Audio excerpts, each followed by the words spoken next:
Tatak Pinoy, loud and proud, brings you the special edition of its Community Bulletin every Friday. KKK, Karunungan at Kaalaman sa Kaunlaran. Here now is your host, Kabayan Rico.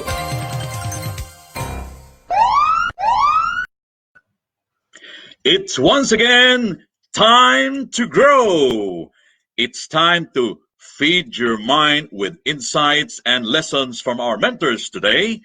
Grow mentally so that we can also grow financially. If we feed your mind with positive thoughts and valuable insights from our mentors, you will be able to have a proper mindset that would lead you to the right direction in life. Of course, not failure, but success. And that is the reason why we created this weekly program to sharpen the soul. Magandang gabi mga kababayan, nagbabalik na naman ang inyong lingkod. Kabayan Rico ng Tatak Pinoy, loud and proud sa ating 5th episode ng ating weekly segment na KKK, Karunungan at Kaalaman sa Kaunlaran. And as usual, meron tayong 4 na mentors who will share insights sa ating mga iba't ibang topic na naka-assign today. Una sa lahat, binabati ko po yung mga nanonood sa atin. Thank you for watching us live. And please share the video para maraming makakaalam, maraming matuto, at para ma-share natin ang information at lesson sa ating mga kababayan. So, kahit man saang panig tayo ng mundo, magandang gabi dito sa Dubai, magandang gabi sa Pilipinas, at umaga at tanghali sa ibang panig ng mundo. Welcome to episode 5 ng ating KKK. Ngayon, umpisahan na natin. I know your time is so precious and we don't want to waste your time today. Kaya I'd like to introduce our first mentor or speaker today sa ating KKK. Our first speaker today happens to be a young entrepreneur, a financial and life coach, a Filipino winner who achieved financial freedom at a young age. To talk about how to make money in multi-level marketing, let's welcome Win Norwell Chua.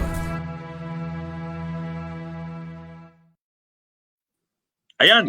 Oh, nakikita na natin. Guwapo. Magtitilian na yung mga girls natin na nanonood ngayon. Bumati ka muna, Win.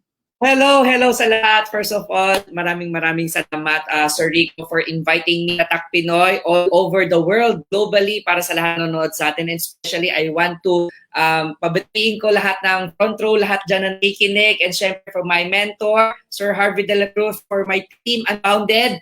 Team winners, hello, welcome po. Nandito tayo ngayon sa Tatak Pinoy with Sir Rico.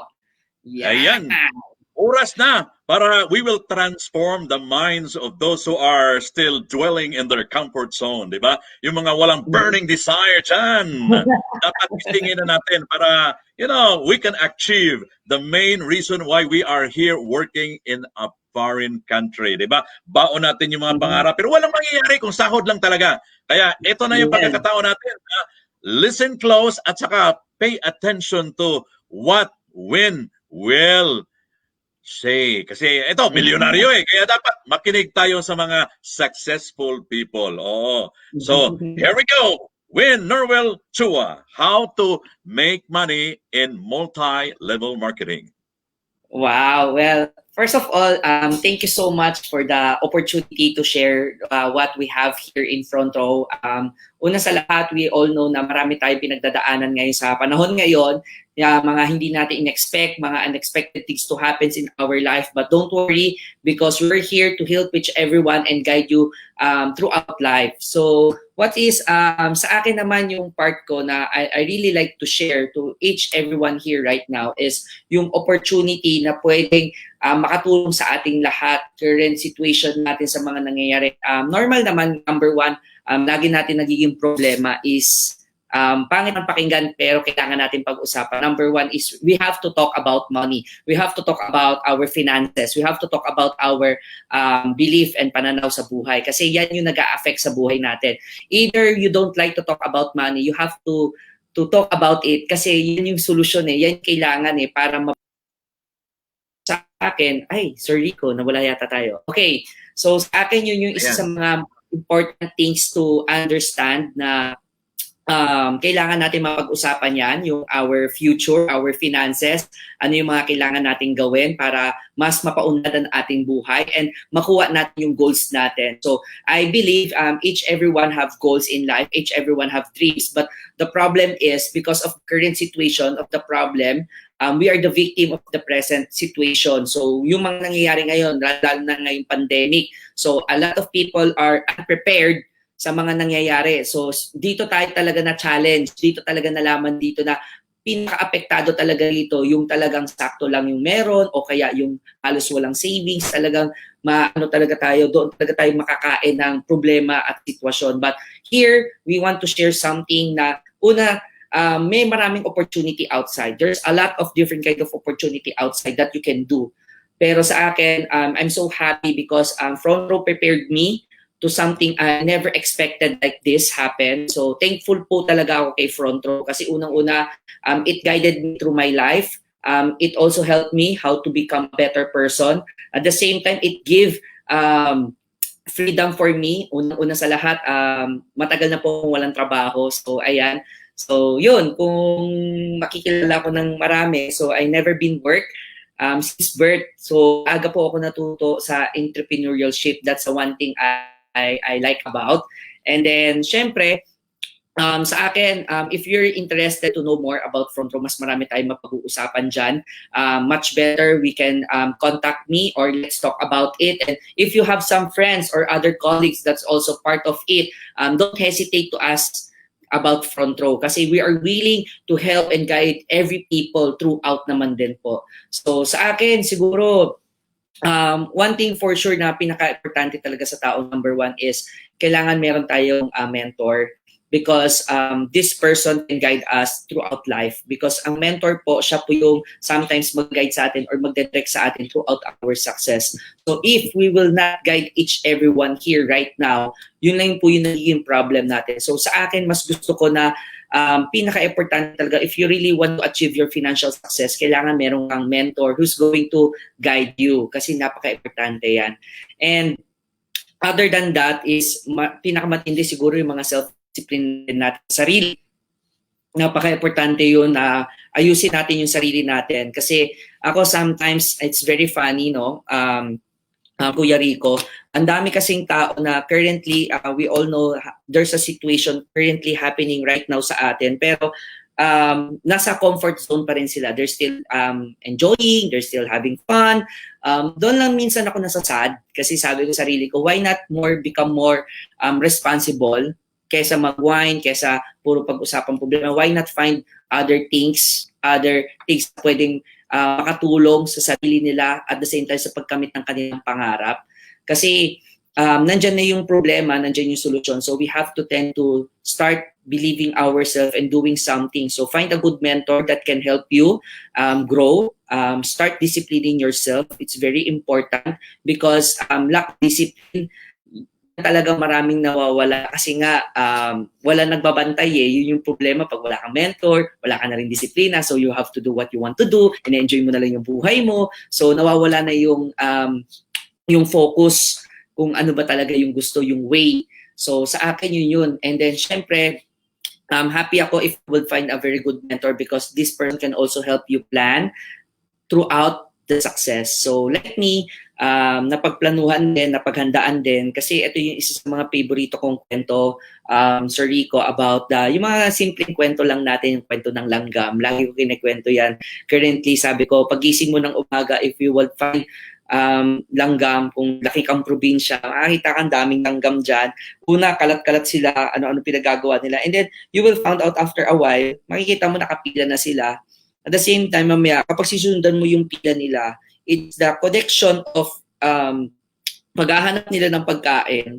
Makikita mo nandun yung pagkain. And then pag susundan mo lahat sila, papunta doon sa bahay nila. So what they did is they always working 24/7 every day. Araw-araw makikita mo nagtrabaho. At the same time, ang kwento ng langgam, bakit daw sila nag-iipon ng maraming pagkain? Kasi sabi nga daw nila, para pag dumating daw ang tag-ulan, dumating daw yung undas, meron daw sila kakain, di ba? So same it goes with us. Sana, I know lahat tayo, as a Filipino people, I'm proud to be Pinoy also. Sana lahat tayo, alam ko hardworking naman tayo, masipag tayo, matyaga tayo. Kaya lang sometimes, somehow, may problema sa attitude natin, the way how we deal things, the way how we handle things, the way how we invest also. Yun ang isa na pinaka-importante. Kadalasan, lack of financial advisors na kailangan magtulong sa atin or magturo sa atin para magawa yung success na gusto natin. So sa akin, isa sa mga critical things talaga na mga kailangan talaga natin matutunan is to understand what is the life really about. So balikan natin yung sarili natin. Be like a kid, be like before. Mangarap ka ulit, di ba? At the same time, have a purpose, have a goal. What is the really things that you really want in life? Because like me, even here, ito sa pwede natin basahin, di ba? Set goals high, di ba? And don't stop till you get there. So, it's very simple na sabi ko nga, people most of the time, kaya sila naliligaw, kaya sila nawawala, hindi nila alam yung ginagawa nila. Kasi bakit? Wala silang goals. So, the goals give you purpose. A lot of people, they don't know what is their purpose. Parang nabubuhay lang sila sa pang-araw-araw, everyday living, start at day at zero. So, magigising ka, tatrabaho ka, papasok ka, paulit-ulit sa cycle. We call it the rat race. But right now, we have to set something for yourself. You have to set yourself with the goals. Alamin mo yung sarili mo, ano yung gusto mo. So, first of all, you have to do is write it down. Sulat mo yung mga bagay na gusto mo and find a good mentor, find a person that can help you to achieve those goals kasi napaka-importante yan. Kasi para malaman mo kung ano talaga yung pinakagusto mong gawin sa buhay natin. So, mabilis lang natin masabi na gusto ko nang magkaroon ng sariling bahay. Last time, I remember, Kuya Rico, naalala ko, a day ago, I have a friend. So, kausap ko siya and then sabi ko, what you really what is your goals in life? Tinanong ko siya. Sabi niya, simple lang naman ako, Sir Win. I want to have a financial stability. Each every one of us, I know we all want financial stability. Tama po ba? Kaya lang ang problema, if you ask people, how are you going to achieve financial stability? Di ba sabi mo, you want financial stability, but the question is, how are you going to achieve your financial stability? So you have to ask yourself, paano nga ba? How people get financial stability? So the first question is, what are the what they are doing? Ano ba ginagawa talaga ng mga taong financially stable? Ano ba meron sila? Ano ba ginagawa nila? Ano bang character nila? Ano ba yung pananaw nila? Ano ba yung mga achievement, not just achievement, or yung mga bagay na ano? Kasi naniniwala ako, wala naman tayong pinagkaiba sa successful saka sa mga nagkakaroon ng problema ngayon. It's just a matter of hindi lang natin nagagamit ng tama yung potentials natin. 'Di ba? Yung skills natin na meron tayo. Kasi lahat naman tayo may oras. Lahat naman tayo marunong naman mag-isip. Lahat naman tayo may abilidad. I know that every people have skills. So wala akong dahilan para sabihin na there's a person who is successful and I cannot be successful. Maybe they're doing something that I don't do. So the first question is, what are they doing? Ano ba ginagawa nila? How they manage their time? How they maximize their skills? How they maximize their potentials? So ngayon, tanungin natin sa sarili natin. If you really want to achieve financial stability, the first question is, you have to know how to achieve financial stability. Ano ba yung mga kailangan natin gawin? If we're just relying on our job, on our work, or in our employer, does it mean na we can achieve our financial stability? So you ask yourself, you have to know how to ask yourself most of the time so that you will understand and be aware and accept the reality kung ano yung mga kailangan. Kasi ako nung una, sabi ko sa sarili ko, I have a lot of mentor. I tend to ask myself most of the time, sabi ko sa sarili ko, I want to have a good life. I want to have this. Simple lang naman ang gusto ko eh. Financial stability din, magkaroon ng sariling bahay, may sariling kotse, simple. Pero, all of those things affects what? Money. Sorry for the word. Kailangan mo ng pera para makuha mo yung ganung bagay. So sabi ko sa sarili ko, I'm going to achieve it. So in order for me to achieve something, kailangan ko i-categorize. Yung mga bagay natin kailangan alamin. Okay? So you have unlimited potential. We have unlimited of resources. Unlimited yan. Kasi bakit lahat ngayon? Online na lang. Diba? Google mo na lang, check mo na lang lahat. Even right now, I'm so proud kasi hindi na natin kailangan mag-meet and greet just to learn. Right now, thankful tayo sa Tatak Pinoy with Sir Rico because currently, he's doing this for free, helping a lot of Filipino people. Number one, good thing that Sir Rico is doing is helping a lot of people kasi nga, he wants to share this to a lot of people for free para matuto at matulungan. Kaya lang, ang problema, kung hindi mo tutulungan yung sarili mo, even though we do our part, tapos hindi mo naman gagawin yung part mo, wala lang din. So, unang-una, kaya nga sinabi na you have to have self-discipline din eh. Kasi kailangan tulungan mo sarili mo, ayusin natin sarili natin para maayos natin yung buhay natin. So, doon ko yung tinitingnan yung mga bagay-bagay na yon. So, one thing for sure I love about what I'm doing right now is we love helping people. We love helping people. We love teaching people. I'm so proud to coach each every people's life, how they're doing, ano ba yung sitwasyon nila, ano ba meron sila ngayon. Because I know every people potential because God bless us with always give us something incredible in our life. That's why sabi ko sarili ko, if with knowledge, with it is time for us to share it to other people. What is the knowledge that we have? What are the sa sarili kasi kuya, tulungan mo naman ako. Okay, tutulungan kita. Kailangan pagtulong is I will not educate. I will help yourself. Bakit? Kasi tulungan kita. Walang problema. Libre. You can feed yourself. Bakit? Sabi mo, Kuya Win, baka pwede naman matulungan na naman ulit. Sige, tulungan kita for the second day. After that, the third day, yun na naman mangyayari ulit. So, it's not helping.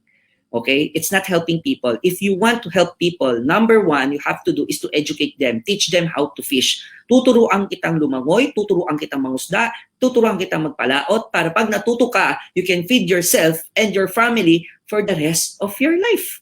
na hindi mo na kailangan maging dependent sa ibang tao para mabuhay. A lot of people are asking me, Will, wala kang trabaho, pero paano ka nabubuhay? Because I'm not dependent to someone. I'm not dependent to anyone. I'm dependent to myself. So, ibig sabihin, pag tatamad-tamad ako, wala akong kikitain. Pag wala akong gagawin, walang mangyayari sa buhay ko. Pag wala akong goal, wala akong plan sa isang araw, anong gagawin ko? Sabi ko, I'm just wasting myself for nothing. Di ba? And God gave me chance every day because every day, tomorrow is another day, another chance. So, yun yung sabi ko lagi sa sarili ko na sobrang sarap mabuhay. Pag na-realize mo gano'ng kasarap mabuhay. Pag na-realize mo gano'ng kaganda yung buhay na binigay sa atin ng Panginoon, sobrang sarap yan. So, number one, I'm thankful because I have a mentor who guided me, helped me in this kind of business, who I am today. And syempre, thankful po ako sa family ko, sa mom ko, sa mga brothers and sisters ko, because without these people, they are my influence. They are my biggest part of my life. At the same time, my front row family, it's not only a business for us, it's a family na sobrang thankful kami, sobrang ganda na binigay sa amin. And other that thing is, if you really want to be part of our family also, we are here to help you and to guide you throughout your life, because I know every people have potentials, and I know God gave us something na hindi mo lang na-discover. That's why maybe we're here to help you. Diba? So yun yung pinakamasarap, yun yung pinakamaganda na purpose siguro na maintindihan natin ngayon. Sa panahon ngayon, dapat ang ginagawa natin na tutulungan tayo, tama, nagiging one tayo, rather than whining, rather than talking about problems, not talking about solution. So sa akin yun yung isa pinakamaganda. So let's go back to the topic that I want to share with you, the financial stability. Walang masama sa pagtatrabaho. Okay? Wag ka lang mag-rely lagi sa isa. So you can find another source of income, especially right now, because front row adopt very, very fast. And we are in the online marketing business. We also have our e-commerce business. And that's the real thing today. That's the biggest thing today. Pag hindi ka kasi sumabay sa trend or hindi ka sumabay sa uso, mapag-iiwanan ka. The best thing about front row right now is hindi tayo masyadong affected. Okay, tuloy, no? Tayo na lang. Affected kasi nga, nakasabay kami sa trend. So, ang sarap. Kasi yung in ngayon, ito na pala yung patok ngayon. Kaya kapag sinasabi ng tao, mahirap yan, walang mahirap. Ang mahirap nagsisimula yan sa pag-iisip. Okay? Lahat madali. Lahat kaya. Pag naniwala ka, kaya mo, kaya mo. Pag naniwala ka nga sa kanya, di ba? Ibig sabihin, walang imposible. Like I said before, if you believe in Him, He given you unlimited potentials. Walang bagay na mahirap. Lahat madali. Mahirap lang siya sa isip kung hindi mo pa nasusubukan at nagagawa. Try mong gawin. Try mo aralin. Try mo alamin. Walang mawawala. Yan ang lagi ko sinasabi sa tao eh. Mas maraming mawawala pag hindi mo inalam, hindi mo inaral, hindi mo sinubukan. So for people, I always tell you na try it. Wala namang mawawala eh. Try mo lang. Alamin mo lang yung isang bagay. 'Di ba? Kasi pag inaral mo, inalam mo, you give your best, you have the knowledge, I know, walang bagay na imposible na hindi mo kaya ma-achieve at magawa. So, I believe that each every one of us is blessed. Okay? So, kaya wag kang papayag na hindi mo kayang gawin yan. Kaya mo yan. Kasi sometimes, sarili mo lang din yung iniisip na hindi eh. Kasi bakit? Kasi pumasok tayo doon sa sitwasyon natin ngayon. Nakikita mo yung problema kasi ngayon. Ito yung problema. Parang sabi ko nga, di ba? So, kung ngayon nakikita nyo ako, kapag ito yung problema, yan. Nakikita nyo pa ba ako? Hindi nyo na ako nakikita kasi ang nasa harapan natin is what? Yung problema, yung nangyayari. Okay? Pero tingin ka ulit. Di ba? May pogi. Hindi, joke lang. Tingin ka ulit. Balikan mo yung bagay na gusto mo. Huwag mong tingnan yung problema, yung sitwasyon ngayon. Tingnan mo yung mga blessing na pwede mong magamit ngayon. Kasi lahat tayo blessed. Lahat tayo binigyan ng opportunity. Huwag mo lang isipin na mahirap. Huwag mo isipin na hindi mo kaya mo yan. Kaya nandito kami to guide you. We are your mentors. We are your coach to help you out to succeed in life. And how front row really works, pag-usapan natin. Simple lang para mas maganda. Para sa akin, ngayong araw na to, napaka-importante is number one, find a mentor tulad ng sinabi ko. Self-discipline mo yung sarili mo. And then, the opportunity is there. Maniwala ka na kaya mo kasi walang bagay na imposible pag naniwala ka. and then find the happiness and peacefulness in life. Kasi sobrang sarap talaga mabuhay. Huwag mong isipin hindi. So sa akin, maybe that's the only thing that I want to share right now. Kasi maybe baka may mga tanong sila or tanong yung iba, or Sir Rico, baka you have some questions from me. Maybe. I don't know, di ba? Okay, so sa akin, Batiin muna natin yung ang nanonood dami sa na. atin na Win, Ang tingnan mo dami ba, na kilala nag-hi mo sa yung akin iba?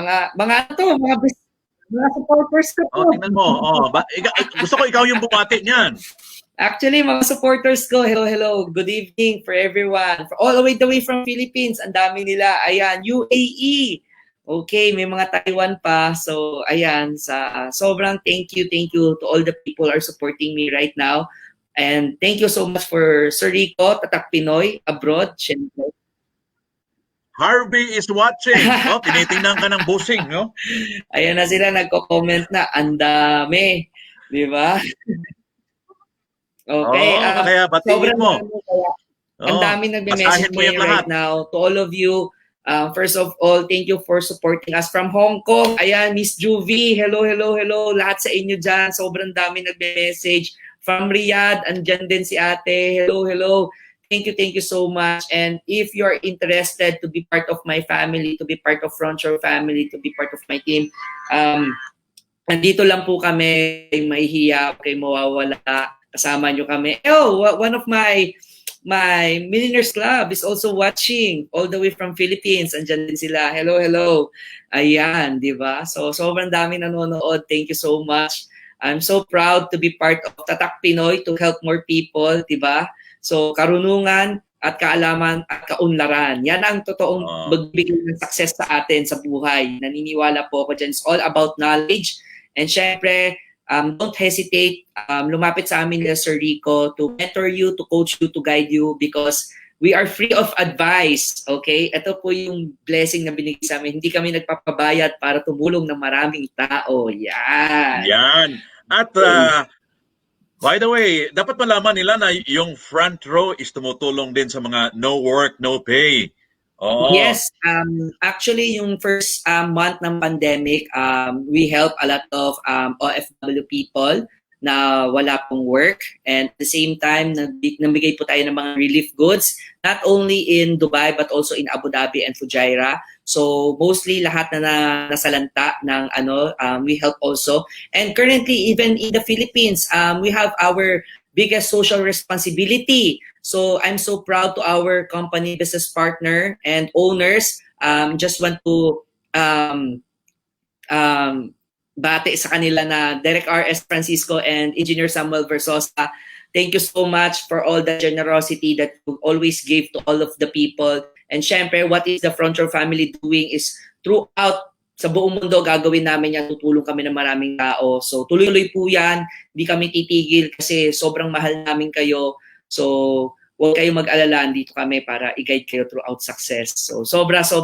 Kaya ako thankful po ako kay Derek R.S. Francisco and Sir Sam. Without these people, without this front row that they build, na ang dami na bagong buhay, and syempre mas pararamihin pa natin matulungan at makabago ng buhay ng maraming tao. Not only front row family but also non-front row family, we're also helping them. Kaya huwag kayo mag-hesitate na lumapit sa amin to guide you throughout life. Ayan, kasama niyo kami. Minsan sobrang dami, Sir Rico, nangihingi ng tulong, minsan hindi na natin kaya ibigay, pero don't worry, nandito naman kami to help each everyone. Ayan. Andyan yan po ang tinatawag na paying it forward. Yes, perfect. Win. Forward. Win, Yes. Successful ka na ngayon as far as multi-level is concerned. Gusto mong pasalamatan yung taong tumulong sa'yo when you started the business na wala ka pang alam. I'm sure na merong tao na gusto mong pasalamatan. Would you like to thank them? Actually, nag-message na nga siya kanina. Sabi niya, Win, pabate. And ako sobrang too many to mention. Pero number one, simula umpisa hanggang dulo, magkasama kami netong taon na to. Even nagko-commute kami before from nothing. I would like to tell him, Sir Harvey de la Cruz, thank you so much for everything. Especially, nabanggit ko na rin yung family ko, yung mom ko. Sobrang thankful po ako for all of them. Front row owners, Okay, Sir Richmond Yu, Sir Kerwin Yu, Miss Janet Faha, all of my mentors, Sir Nico Suarez, Miss Tiffany Ebio. Sabi ko, grabe, ang laki ng influence. And syempre, hindi mawawala doon my partner in life, Miss Dominic, and my younger brother, who always there for me. Grabe tong kapatid ko, Wardel Chua. Sobrang sipag, sobrang galing. And to all my front row family, team winners, sobrang love namin kayo. Kaya nga, team winners tayo eh. Win! Laging panalo, walang talo sa atin. Ganun tayong katindi. Diba? When one of the reasons why I'm inviting you tonight is I'd like to stress that by receiving the salary alone, hindi talaga kayang ma-realize yung dreams natin. Baon natin ang umalis tayo sa Pilipinas yung mga pangarap natin. Pero marami talaga, majority are still singing kanta ni Tom Jones na may elusive dreams. Hindi kaya talaga ng salary and multi-level marketing is the other option for you to realize. We're not asking people to resign, no? It's just a matter of actually making use of their free time after work. Kasi kung tutuusin this is my point and I'd like to stress this. Ilang years tayo nag-aral, no? 6 years sa elementary, right? Okay. 6 years sa elementary. Yung old pag-usapan natin old curriculum. 4 years sa high school. No? Tama. Sa college, another 4 years. That means 14 years. Yes. 14 years na pag-graduate mo, nahihirapan ka pang magtrabaho kasi kailangan mong pagandahin yung CV. And not only that, ilang subjects yung napag-aralan natin. More than 100 subjects, right? Ang daming, magkano ang naubos na pera ng parents natin. When you graduate, you will just receive 2,500 dirhams dito, 3,000 dirhams. It's not worth it, right?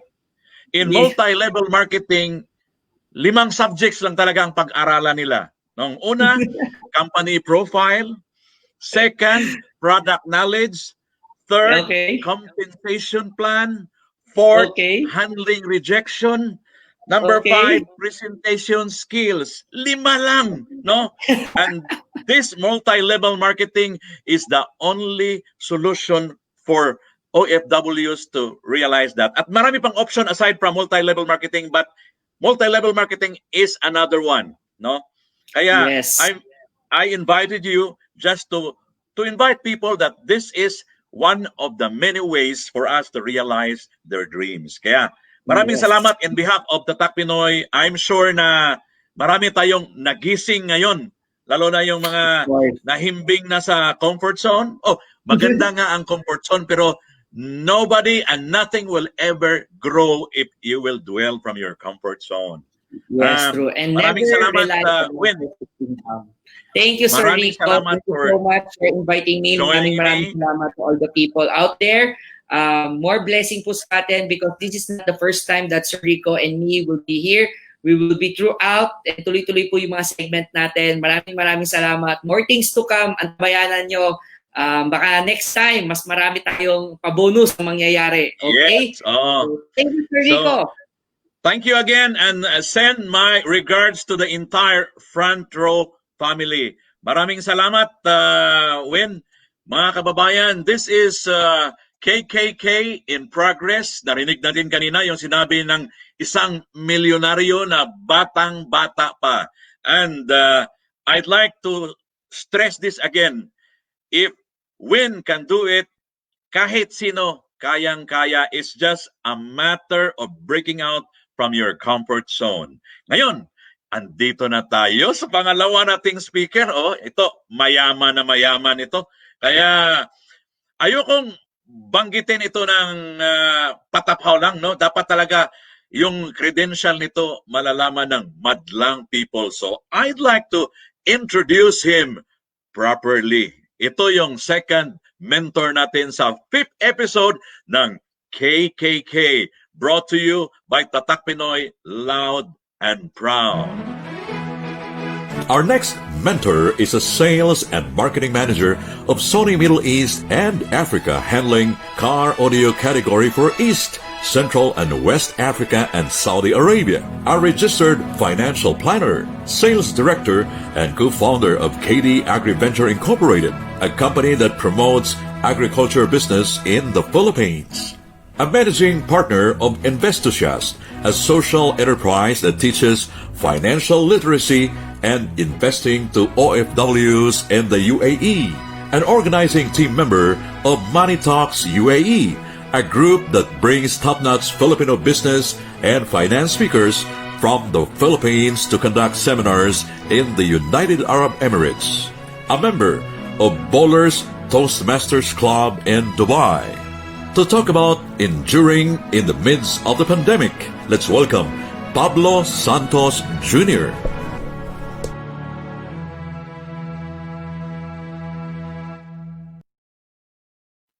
Uy, biglang nawala si Pablo Jr. Kanina, nakita ko siya kanina eh. Mga kababayan, andito pa rin tayo sa ating KKK, Karunungan at Kaalaman sa Kaunlaran. And finally, here he is. Ayan, oh, looking young, looking free, looking single, but I guess not anymore. Diba? Kasi may violent reaction eh. Bumati ka muna, Pab. Hello, everyone. Good morning, good afternoon, and good evening to all the viewers of Tatak Pinoy all around the globe. So it's a pleasure for me to be invited by, of course, Kabayan Rico to share my knowledge about financial literacy and, of course, isang napapanahong topic na talaga namang na-experience natin mga kababayan ngayon. Ayan.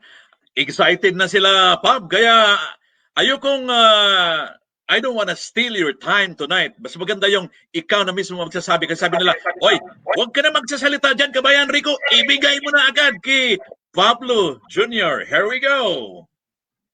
All right. So once again, good morning, good evening to all the televiewers. Papakilala po ulit ako. I'm Pablo Santos Jr. I've been here in Dubai for more than 15 years now. And I'm working sales and marketing in Sony Middle East and Africa. And I'm also a financial planner, a registered financial planner here in the UAE. And ito po yung isa sa mga pinagkakabalahan ko during weekend, hustling in terms of sharing the knowledge sa ating mga kababayan sa financial literacy, investing, and money management, as well as entrepreneurship. Ayan. So yung topic po natin, isang napapanahong topic na importante na malaman po natin and maging aware tayo kasi every one of us are experiencing current situation right now. All right? Who would have ever thought that one virus can change the entire world? From the richest to the poorest countries, even mga leader ng ibang bansa has been affected by COVID-19 pandemic. And things has been a bit challenging nowadays. And right now, we are getting back to normal. We can say the new normal. We are getting used to the new normal, as we say. And the good thing here in Dubai, in UAE, is that business started to come back.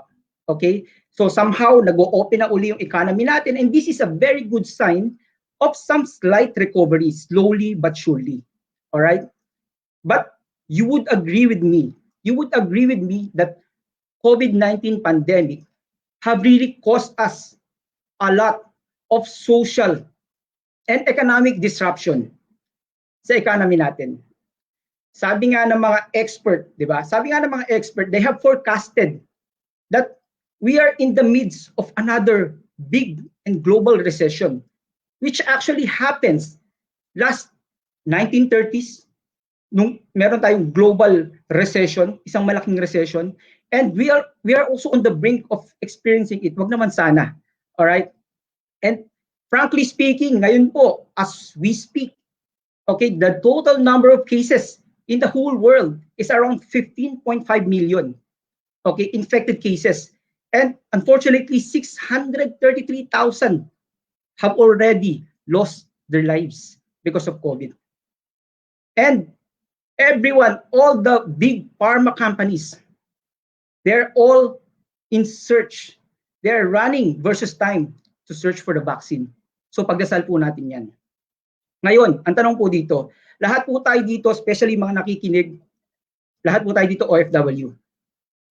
And OFW, we are not exempted in this crisis. In fact, we are one of the most affected sector sa ekonomiya natin. All right? Just to give you some data, na like last year, OFW remittances have supported the Philippine economy about $32 billion. Ulitin ko, $32 billion. Okay? This is bigger than BPO sector, yung mga call center natin sa Pilipinas, which is averaging around 26 to 27 billion dollars yung support nila sa ekonomiya. Alright? And even last year, na meron na rin tayong konting problema in terms of dun sa economic recession ng Middle East or worldwide, wala pa yung pandemic, pero nahihirapan na po tayo. But OFW remittances are still increasing. Okay? But I think this is a big game changer ngayong taon na to. Alright? Sea and land-based remittances will definitely be affected. Okay? In fact, DOLE have forecasted that around more than 1 million jobs will be lost until 2021 dahil sa COVID. Repatriations are going on, all right, with the government. And we're actually in the brink of a recession this quarter too, okay, because our GDP of the Philippines has been going down negative, all right? And this is inevitable. Hindi natin pwedeng takasan to, okay? Even the big countries, okay, the rich countries are also experiencing yung recession natin, all right? And of course, my topic is about how can we survive in the midst of crisis. But before I talk about that, let me first discuss ano ba yung mga epekto? Ano ba yung mga epekto ng pandemic na ito sa OFWs? All right? Well, I have segmented at least seven key important factors na naka-epekto sa OFWs. Unahin natin yung mga affected industries, all right? Yung airlines natin, all right? Airlines has been losing billions, okay? Because of the lockdown. They're paying a lot in the rental of their, yung sa parking ng mga aeroplano nila, airspace has been canceled now, all right? Even yung mga hotels, okay? Most of the hotels has been closed, okay? And some of them, okay, nagsara na talaga totally, all right? Malls has been affected. Ito yung retail sector. Okay, because of the lockdown, social distancing, so there are less customers in the shop. Somehow ngayon medyo nag-i-improve na. And one of the big factor na naka-apekto sa Middle East is yung oil industry. In fact, oil have gone down to negative territory in the last 2 months. Okay, nag-negative po yung oil. Means parang wala na pong value yung oil. Ngayon medyo nag-improve na yung presyo niya sa world market. Pero imagine, because of the huge supply at bumaba po yung demand since wala nga pong gumagamit ng oil dahil na-stop po yung transportation. All right? So these are the few industries that has been affected. And unfortunately, karamihan po ng mga OFW na nag-work dito sa abroad is in line with these industries. All right? Second, yung mga SMEs natin, small, medium enterprises, and other small businesses. All right? Some of them have closed down, and maybe most of them will not recover after this pandemic. Nagtuloy na po na magsara. In fact, I have lots of Filipino overseas entrepreneur. Kasi hindi lang po tayo OFW dito, marami na rin po ditong overseas Filipino entrepreneurs na may mga business dito. And marami pong naapektuhan. Alright? And you can imagine na yung mga staff nila is Pinoy din. So, domino effect na naapektuhan talaga, small, medium enterprises, small businesses, especially here abroad, has been crying a lot. All right. Third, ayan na, no work, no pay. Okay. Since wala nga tayong business, so walang negosyo, so yung iba, they settle down na yung mga staff nila, they have given a leave of absence. Okay. Kesa naman tanggalin namin kayo, all right. So mag-leave muna kayo, but still you're under our visa. Okay, just to help us because we don't have anything financially para ibigay sa inyo because apektado po yung business natin. And salary cut, all right? Marami po akong kaibigan, marami akong kakilala, sinasabi nila, nabawasan ako ng 30%. Okay, nabawasan ako ng 50%. Okay, meron pa nagsabi 70% ang binaba ng sweldo ko. Okay, salary cut dahil po sa pandemic na to. And worst case, ito na po, job loss.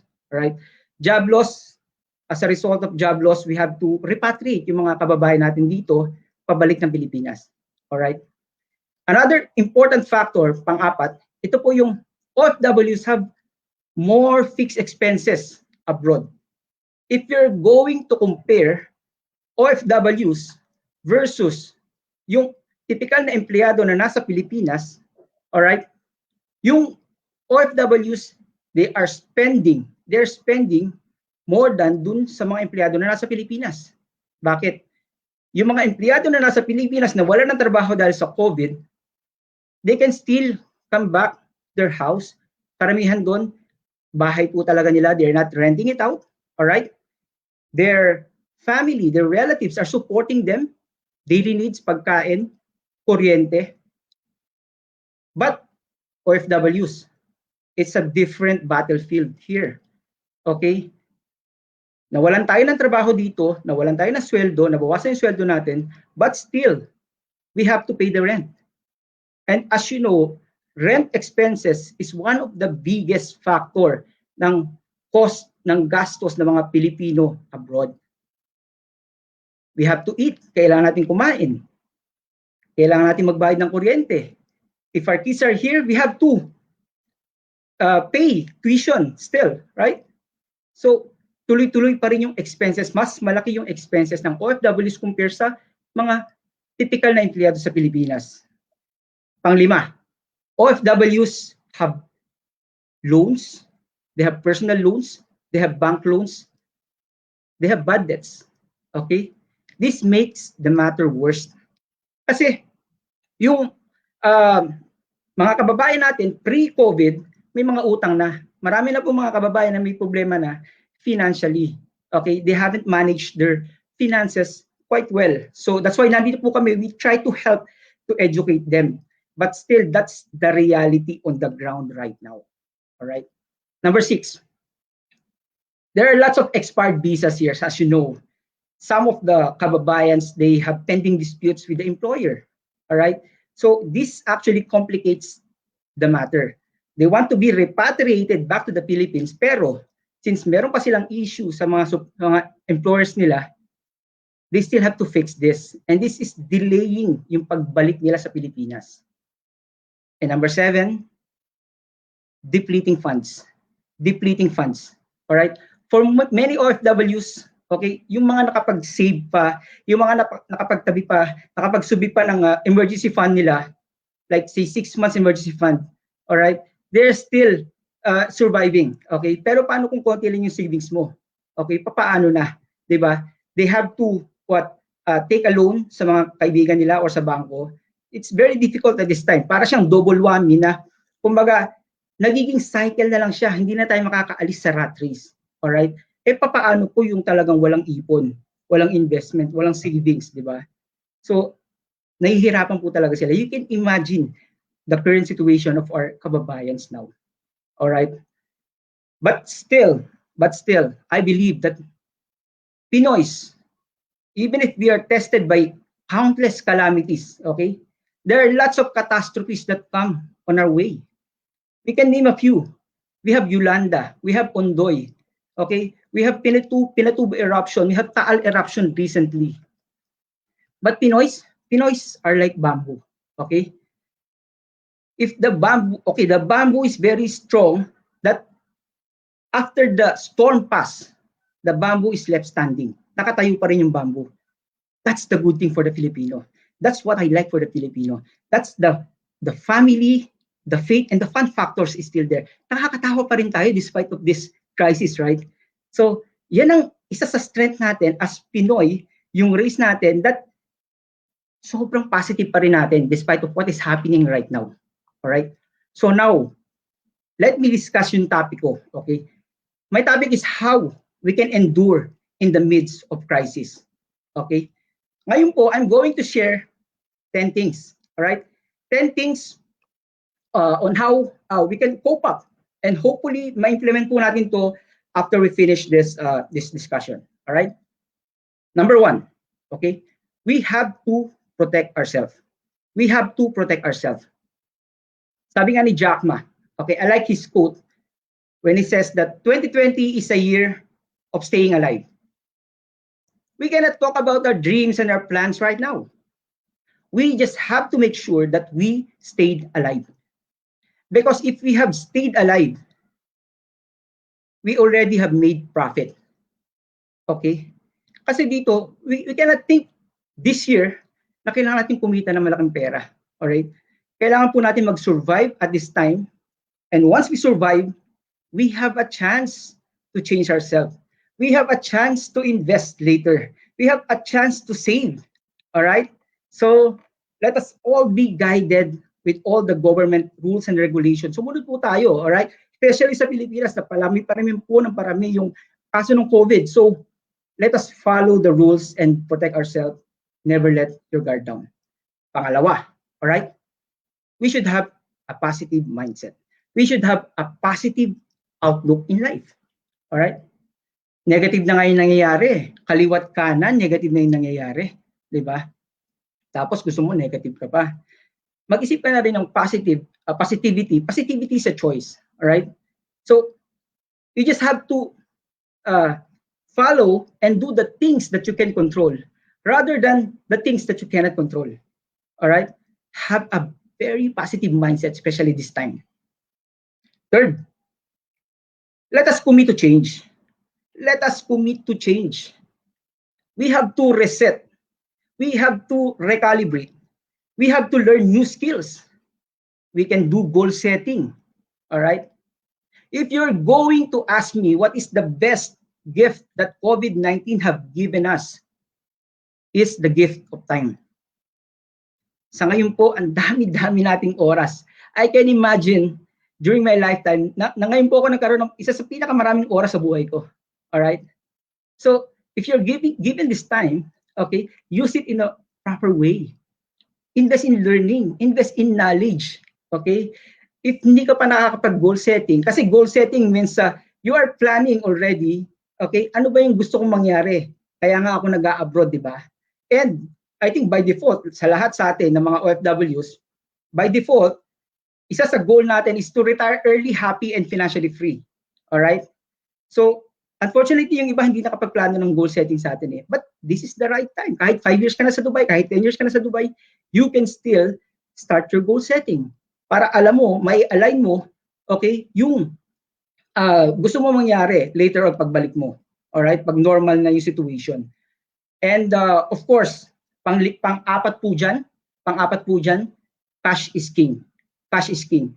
Being a financial planner myself, we always encourage people to invest, to save, and to put your money in a growing asset classes. All right.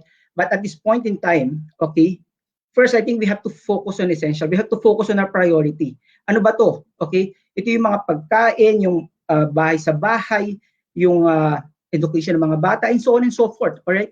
At this point in time, we cannot look at the non-essentials. Hindi natin kailangang mag-shopping ng jewelry, mag-shopping ng mga sapatos or mga damit, di ba? So because this time, we have to look at our cash flow. Dapat may liquidity po tayo. And we always teach our kababayans here the value of delayed gratification.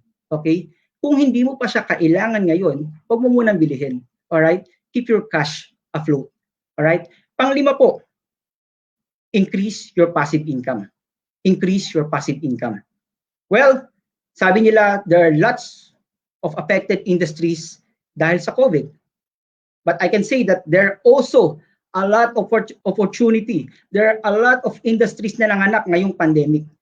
Okay? To give you an example, delivery services, di ba? Usong-usong ngayon yung mga Grab, yung mga Lalamove sa Pilipinas, di ba? Deliveroo. So, these are growing industries. Another thing, we have yung mga medical supplies, all right? Yung mga face mask ngayon, mga PPE face mask, in fact, nagiging creative talaga yung mga Pilipino dahil nagkakaroon pa nga ng mga design yan. And this is extra income, extra passive income for you. Those who are good in online business, Alright, I think later, meron tayong speaker, magaling na speaker, to discuss about online business. And even the first speaker have discussed, this is also online business. And if you have the knowledge, if you have the skills, do it. Alright, this will augment your income right now. Alright, so wag po tayo mag-isip na wala na pong pag-asa. There are still a growing industries.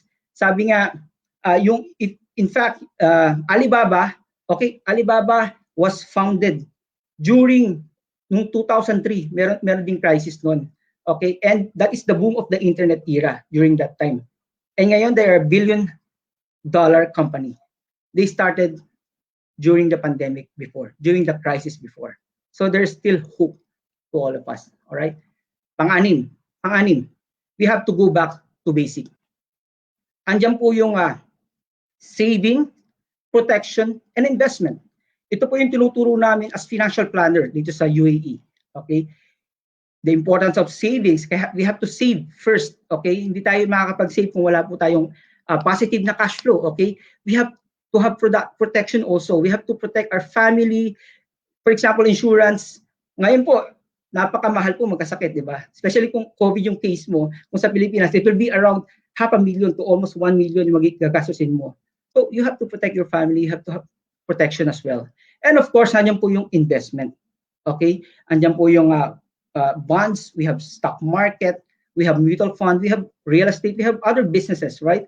So marami pong options, and I think at this point in time, it's very good to first study. Pag-aralan muna natin. And then later, kung okay na po yung cash flow natin, then we can start investing. All right? And sabi nga nila, wow, stock market, magandang business yan or magandang passive income yan. To tell you frankly, stock market is now at the lowest, yung index natin, around 6,000 level. Before, we have reached around 8,000, even 9,000 level back in 2017. So, sabihin natin, napakamura na po, napakababa na ng index natin sa stock market. Okay, but we first have to study. Pag-aralan muna natin if you want to enter yung stock market investing, di ba? So, ayan, papasok pa rin po dyan yung financial literacy. Alright. And, pangpito, we have to take action. Okay? Sabi nga ni Tony Robbins, he's one of the best motivational speaker in the world. Sabi niya, the only impossible journey is the ones you never did. Okay? Kung hindi mo pa siya nagagawa, hindi mo siya mararating. Alright? So we have to take action. We have to take massive and immediate action after nag-normalize na yung sitwasyon. Alright? And then number 8, learn from life experience and make it your life choice. Learn from life experience and make it your life choice.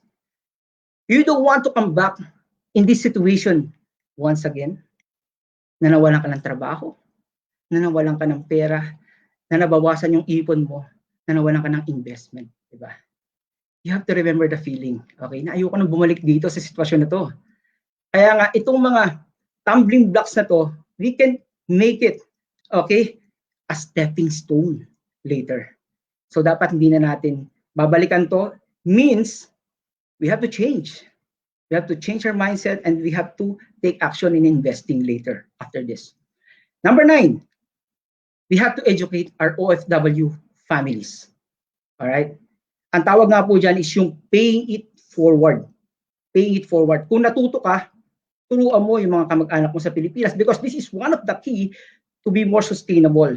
Okay? Especially if you're planning a happy retirement later on. Kailangan marunong din mag-invest at mag-save, mag-value ng money yung mga kamag-anak mo sa Pilipinas. Alright? Sabi nga nila, if you get, you give. And if you learn, you teach. Alright? So, number 10, ito, isa sa pinaka-importante, we have to stay in faith. We have to stay in faith. We have to trust God. This is, I think, the best time to come to Him, to pray. We have to stay in faith. We have to believe in the power of prayer. And we have to pray na dumating na yung vaccine the soonest possible time. So that is the 10 ways on how we can endure and survive in the midst of this crisis. And I would like to close, with one of the learnings I got from Coach Rex Mendoza. He's one of the great minds in personal finance. Coach Rex Mendoza is the CEO of Ramber Financial. All right? Sabi ni Coach Rex, first, you have to accept the brutal fact. Well, the world is currently in crisis. You're experiencing crisis, and so are we. All of us are experiencing this crisis. So how do we deal with it? We just have to accept the brutal fact. Number two, we have to anticipate a brighter future. Well, things will change. Times will change. The sun will come out. What happens after that? Are you going to build the momentum now so that when the gates open, you're ready to take off? So you have to think na we have to have a positive mindset because this pandemic, this too shall pass. Okay, this too shall pass. It may be stormy now, but it cannot rain forever. Number three, we have to act in bold faith. We have to act in bold faith. We have to do it now. Okay? We have to, maybe because of time, we have to study. Okay? This is a gift of time sa atin. Pag-aralan muna natin kung hindi pa tayo napag-start ng financial planning. Then after that, we have to invest. We have to save. We have to value our money. Okay? Because this is the key for a happy retirement for all the OFWs na nakikinig. So with that, I would like to thank everyone for staying with us, for listening. And I hope that I have shared something na pwede nyo mapakinabangan later on. And I always say na we have to take action. Okay? After this, gawa na po tayo ng tamang paraan para i-improve yung life natin as an OFW. Ayan. So thank you very much. And God bless to all of you. Thank you, Pablo. In behalf of Jose Cunlo, my partner of Tatak Pinoy, I would like to extend our sincere thanks for your presence tonight. Marami tayong natutulungan at nagising yung mga pag-iisip ng mga kabayan natin, lalo na yung mga worried, stress mentally. Maraming salamat. And we are looking forward to hear more from you next week or probably 2 weeks from now para lalong ma-educate yung mga kababayan natin. Maraming Definitely, salamat sir. for your time tonight, and please don't hesitate just in case you have some project in the future. Tatak Pinoy will always support you. Sir, At ngayon, pahabol lang, pwede ba ako mag-promote? sige, no, go ahead. Ayan. Take your time. So, yes, I would like to promote especially yung because of the pandemic, napilitan akong gumawa ng sarili kong YouTube channel. Alright? So, kukunti pa rin po yung subscriber ko, so I would like to extend, okay, my request, of course, sa inyong mga viewers natin to please subscribe and hit the notification bell of my YouTube channel. It is Pablo Santos Jr. I'll repeat, it's Pablo Santos Jr. All right, and my other advocacies na ginagawa dito together with other RPs here. We are doing online seminars also for Money Talks UAE. Abangan po natin yan. And we hopefully we can do another seminar. Hopefully, baka next year, face-to-face seminar with our kababayans. We are going to bring lots of great speakers, sina Coach Randall Chongson, sina Coach Marvin Germo, para po mag-share ng kanilang knowledge about investing, about finance, about money management, stock market sa ating mga kababayans. And of course, yung Investusias, I'm part of Investusias team, and we are also doing Stock Smarts UAE. Hopefully, magkaroon po tayo ng event pag okay na po ang lahat. So stay tuned lang po tayo dyan. Money Talks UAE Facebook page, Investusias Facebook page, and RP UAE. We are here to support our community. We are collaborating with Polo OWA and hopefully with other private companies to share basic financial literacy sa ating mga kababayan. Ayan po. So maraming salamat po ulit, Kabayan Rico, Tatak Pinoy. Thank you very much, and God bless you all. Maraming salamat, Pablo Santos Jr. for your insights tonight. Sana mas marami yung nanonood para lalong maraming magigising sa sinabi mo. Thank you, and Thank you. stay where you are because jazz is coming up shortly. Our next mentor is an e-commerce sales executive from a reputed cosmetic company, a freelance photographer, and events management trainer in Kabayan, Dubai, a freelance actress of Kikoman Films. To talk about moving your business online, let's welcome Jazz Masicampo.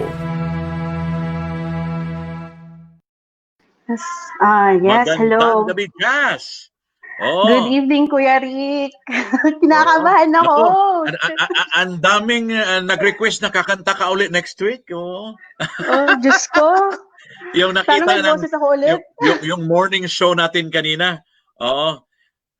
I'm sure na hinihintay na ng mga kabayan natin na gustong mag-business online at paano ma-promote yung business nila online. So, umpisahan mo na, Okay. Jazz. Okay pa. Good evening sa lahat. So, I'm here to give you some tips on how to move your offline business to online. Okay. So, bakit? Question is, bakit kailangan nating i-move yung business natin online? First hand, because we need to be competent and we need to be innovative. Kasi 'di ba, in this world, there's always a constant change. So hindi yung nakasanayan natin will work out now. So we have to be more, kailangan nating maging tawag ito, mag-isip tayo before, may parang best quote dyan is the best time to realize it is time to change before the change is necessary. Okay, so what happened? An example is during this pandemic. Almost everyone is like offline. Mga retail stores, most businesses. So during the pandemic, it was hard for them to continue their business because they are not hindi pa sila nag-digitalize. Wala pa sila sa online. It was hard for them. So that is why yung sinabi ko kanina na it is better to realize it's time to change before the change, something like that. So next one is and also the buying behavior of the customers always changing, 'di ba? Hindi na, lalo na dito sa UAE, like for example, ayaw na nilang lumabas kasi mainit, so it's better for them to buy online. So yun.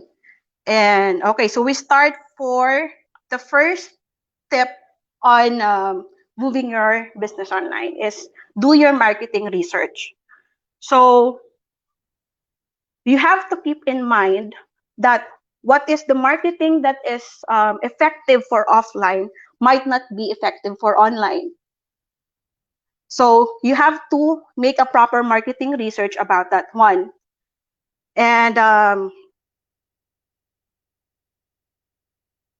next one is building your own website. Why you have to build your own website? Because your website will be your brand. That is yung branding mo yan ng company mo. And sorry.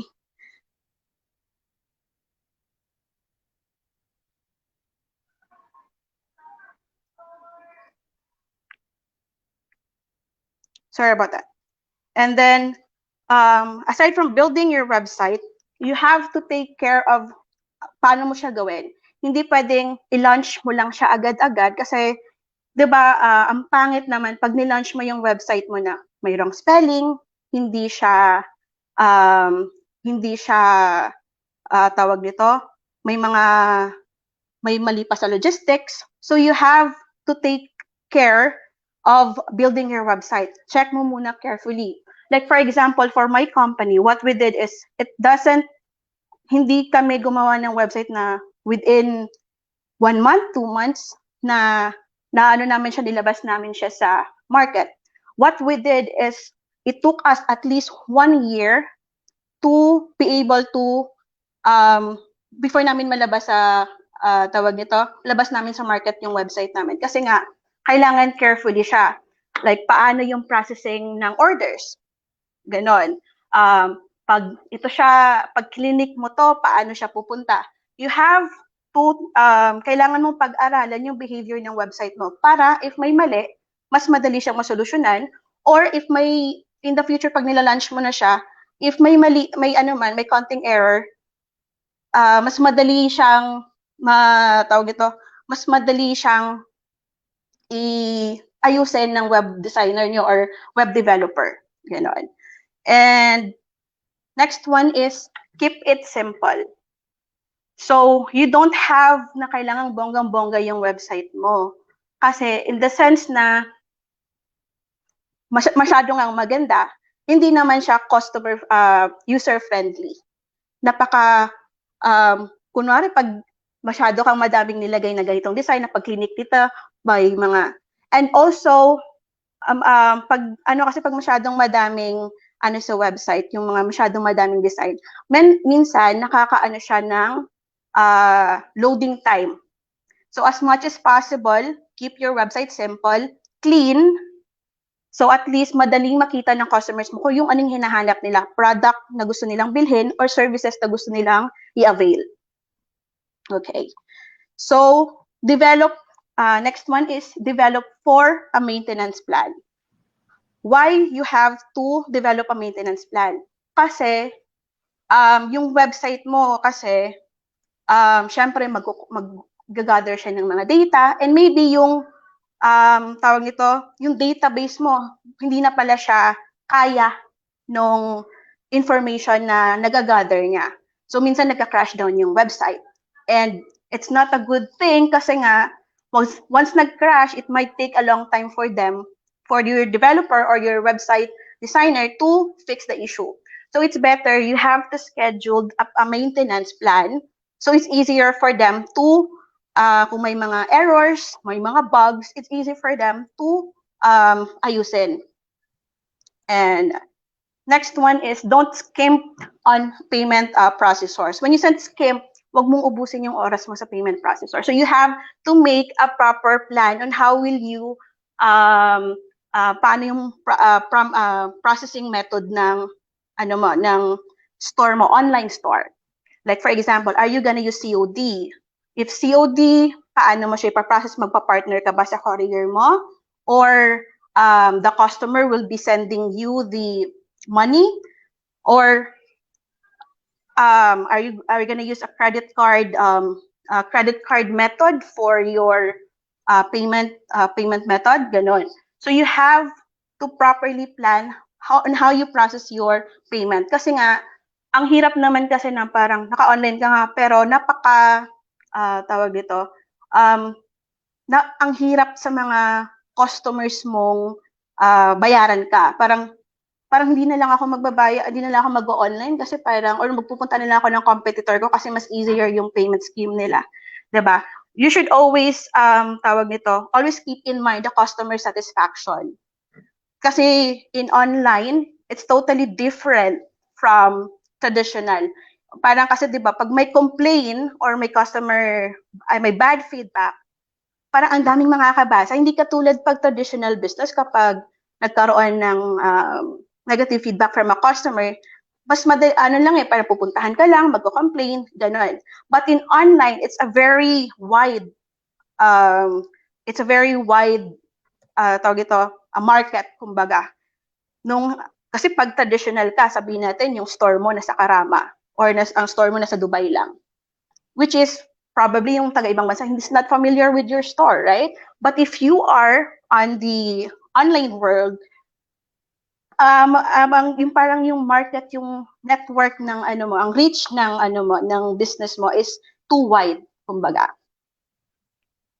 All right. So next one is get inspiration from the leaders. When you said get inspiration from the leaders, is you have kung sino ba yung store, kung ano yung store, kunwari nasa cosmetic company ka. Like for me, I'm in a cosmetic company, and I am always checking what is my competitors' website or what their parang nila online. So I'm always checking that all the time, because I have to be competitive. I have to be on the same page, or dapat mas better ako sa kanila when it comes to my when it comes to my store, online presence, kumbaga, dapat mas mataas yung presence ko sa kanila. So that is why I keep on having inspiration from the leaders. Kasi although we are already a reputed company, but still I know there's still someone who have the higher presence on the online market. So I have to keep on checking on that one so I can be at par or mas better pa sa kanila. Diba? Then, next one is keep your products and prices aligned. Kasi ganito kasi yan pag sa online.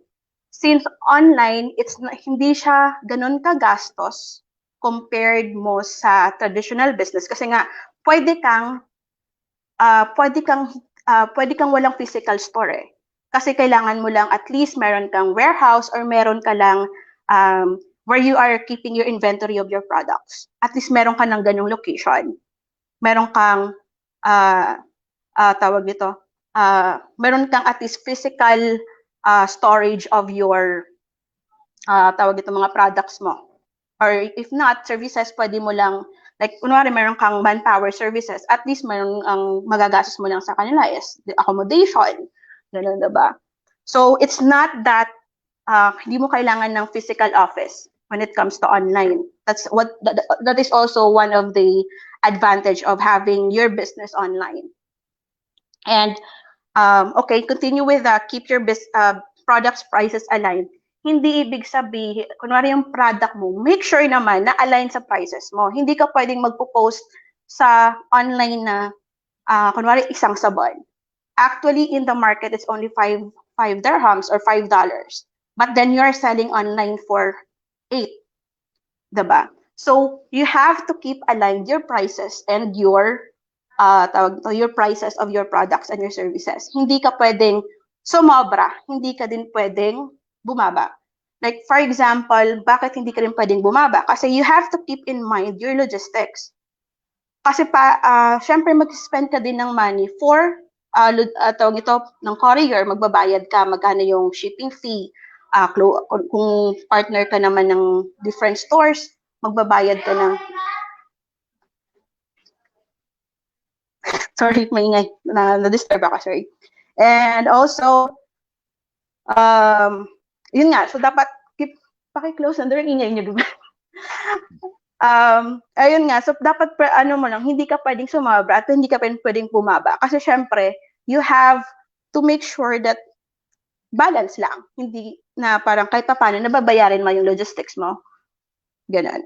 Then, next one is develop a return and refund strategy. Kasi nga, di ba, pag sa physical store, pag bumili ako, kung gusto ko namang i-refund yung isang item or gusto kong i-return, it's easy for me kasi pupunta lang ako doon, isa sa uli ko. And then, and for the refund processes, it's easy kasi like for example, magre-return ako ng plancha sa buhok, ganun. If i-return ko siya, like for example, I'm the customer, I go to like a physical store, they can easily check if there's a damage. So, malalaman ko agad if mari-refund ba ako o hindi. Or ano yung services na pwede nilang i-cater sa akin. That's the difference when it comes to physical store kasi mas madali. So, when you are online, you have to develop a return and refund strategy. So, pwede kang mag-partner with a courier, like for example, let's say Aramex or Q Express. At least meron kayong agreement on how you will be shipping or returning returning the shipment. Ganun. So you should have a return and refund strategy. And for example, also for the refund, paano mo siya i-refund ang pera? Kung ayaw talaga ng customer ng service or ng product ninyo. Pwede mo ba siyang, like, di ba napapansin niyo sa website, merong ano doon na parang pwede kang mag-online wallet, kumbaga like, sa next product, doon nila gagamitin, or isasauli mo talaga sa kanila, magsasend ka ng money sa bank account nila, or isasend mo through courier yung refund ng pera. So you have to have a refund strategy. Okay, next one is don't undersell yourself. So just like earlier, same din siya nung value ng wag mo naman masyadong ibaba yung wag mo masyadong yung sarili mo when it comes to pricing. Kasi although online means offering lower cost and special, but then these strategies minsan kasi hindi siya profitable. 'Di ba? Hindi ka naman kasi gumawa ng negosyo tapos the next day malulugi ka lang. So kahit paano you should kahit paano pumasya ka naman ng tama sa sarili mo. Like katulad lang din sa tao, 'di ba? Wag mo masyadong ibaba yung sarili mo. Charat, nahumugot tayo doon. Next one is explore the possibilities of social media. So, if we thought of the social media platforms, minsan nakaka-anxiety siya, ganun. Kasi nga, mostly, it's kind of very difficult to be in social media. Kahit nga, di ba, personal account natin, minsan nakaka-toxic. But then, don't stress because you should, think of it in a positive way or positive light. Kasi, being in social media, madami kang marireach, kumbaga. And also, being in social media, you have to think of your market. Kunwari yung business mo, yung online business mo is when it comes to beauty products. So you have to target only those people who are into beauty products or 'di ba? Hindi ka pwedeng magbenta ng beauty products sa isang let's say athlete na mostly wala silang pakialam doon kasi nga 'di ba? Or kung magsisell ka ng better have a product that is pwede sa mga athletes. Ganun. So you have to make know your market properly. And then if you want to be visible in social media, of course, you have to choose one good platform. Hindi pwede yung lahat gusto mo maging visible. Kunwari ikaw lang mag-isa sa business mo, sa online business mo. Hindi pwedeng visible ka sa Twitter, visible ka sa Facebook, visible ka sa Snapchat, visible ka din sa TikTok. Hindi pwedeng, although pwede mo siyang gawin, but at least have one good platform. So kasi, hindi kasi pwedeng, same din siya ng parang jack of all trades, master of none. Diba? Parang, you have to make sure na, okay, itong product na to, mas mabenta pala siya pag pinost ko siya sa Facebook. Ay, mas mabenta pala to when it comes to Twitter. Like, for example, here in UAE, the most famous platform dito is Instagram, Facebook, and Snapchat. So, hindi mo pwedeng, pag sinabi mo Twitter, probably hindi siya masyado ganun ka-workable if you want to be visible yung business mo in Twitter world. Tapos nandito yung business mo in UAE. So, you have to make sure na yung social media mo is yun yung workable sa country kung saan ka gusto mo mag-focus para mas madali sa'yo. At it's also for you easy to handle any complaints, any messages. It would be, mas madali sa'yo lahat. And then, next one is try an existing platform first. Okay, let's say you don't want to create your own website because it's too hassle for you. At saka medyo mahirap siyang i-market kasi you will be doing all of the marketing by yourself, so you can try having another platform. You said another platform, let's say in Philippines, ano ba yun, like Lazada, Shopee, that's an example of a platform. In UAE, mas famous dito Amazon and Noon and Carrefour, yun, diba? So you can try be a seller of those stores or those platforms. And also kasi mas madali din siya kasi as you can see, they have this for Amazon naman, Amazon or Noon, meron kasi silang sariling warehouse, kumbaga. So you can send all of your products there, and then what you will just do is to list your products on their platform. So, hindi ka problema. Like, for example, may order ka, and then you're not keeping, for example, you weren't able to track yung ano mo, yung inventory mo. Actually, wala ka na palang product, wala ka na palang physical product. Diba? So, pag na-send mo sa kanila yung product mo, like for example, for Amazon, let's say you only have 20, you send 20 products of soaps. And then if you will be if they are under a fulfilled by kind of platform, fulfilled by partners ang tawag namin dyan. When you said fulfilled by partners, sila yung magsisend, sila mag-ano ng logistics mo. Iisipin mo lang is dapat tama yung information ng product mo na nakalist sa website nila. Yun. So yun yung pwede mo ring option if you don't want to have your own website, or it's hard for you to be like visible, like creating a Facebook page, creating your own website. You can also try that one. Okay, next one is use existing tools. When you said use existing tools, ang dami kasing pwede mong gamitin online. Like for example is sa Google. We have this called Google Business. So pwede mong gamitin yon para to check, like if you're, for example, you have your own website and you will be connecting Google Analytics sa ano mo, sa website mo.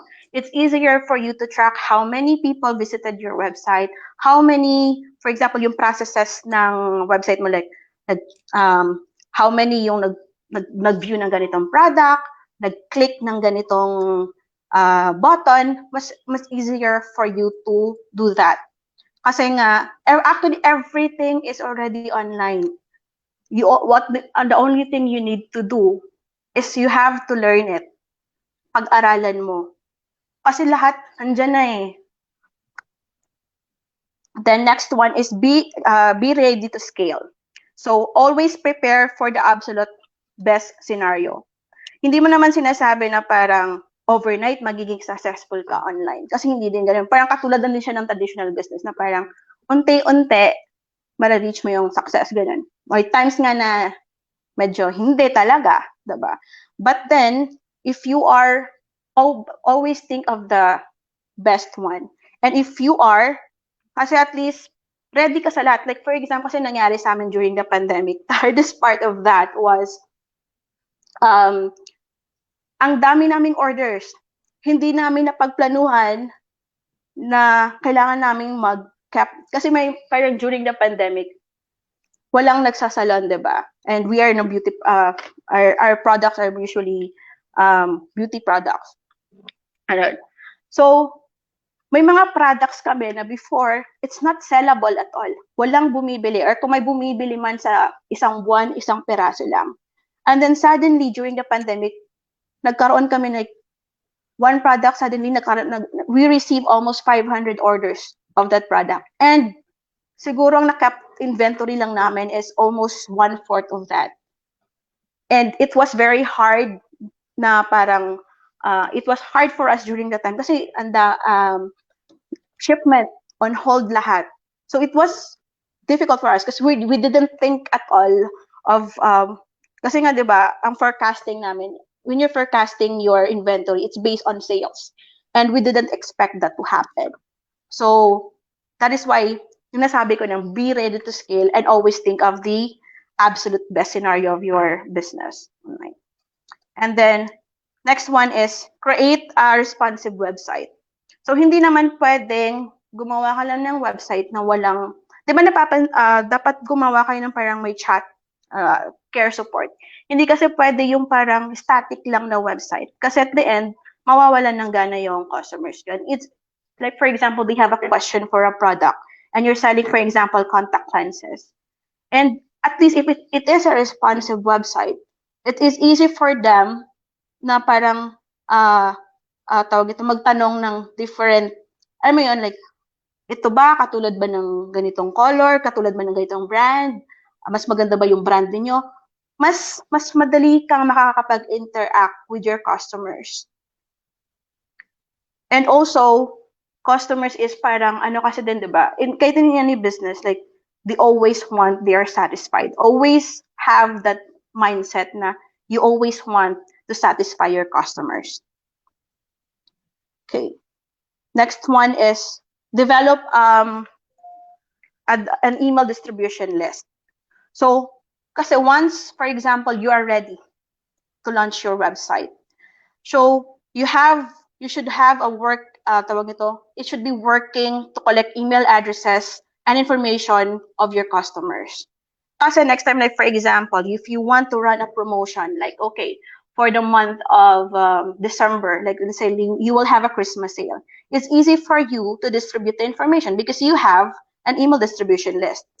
Hindi mo na kailangang mag-gather, like hindi mo na kailangang bumili ng tawag nito, hindi mo na kailangang pumunta pa ng third party, bumili ng tawag nito ng mga emails or customer information just so you could run your promotion.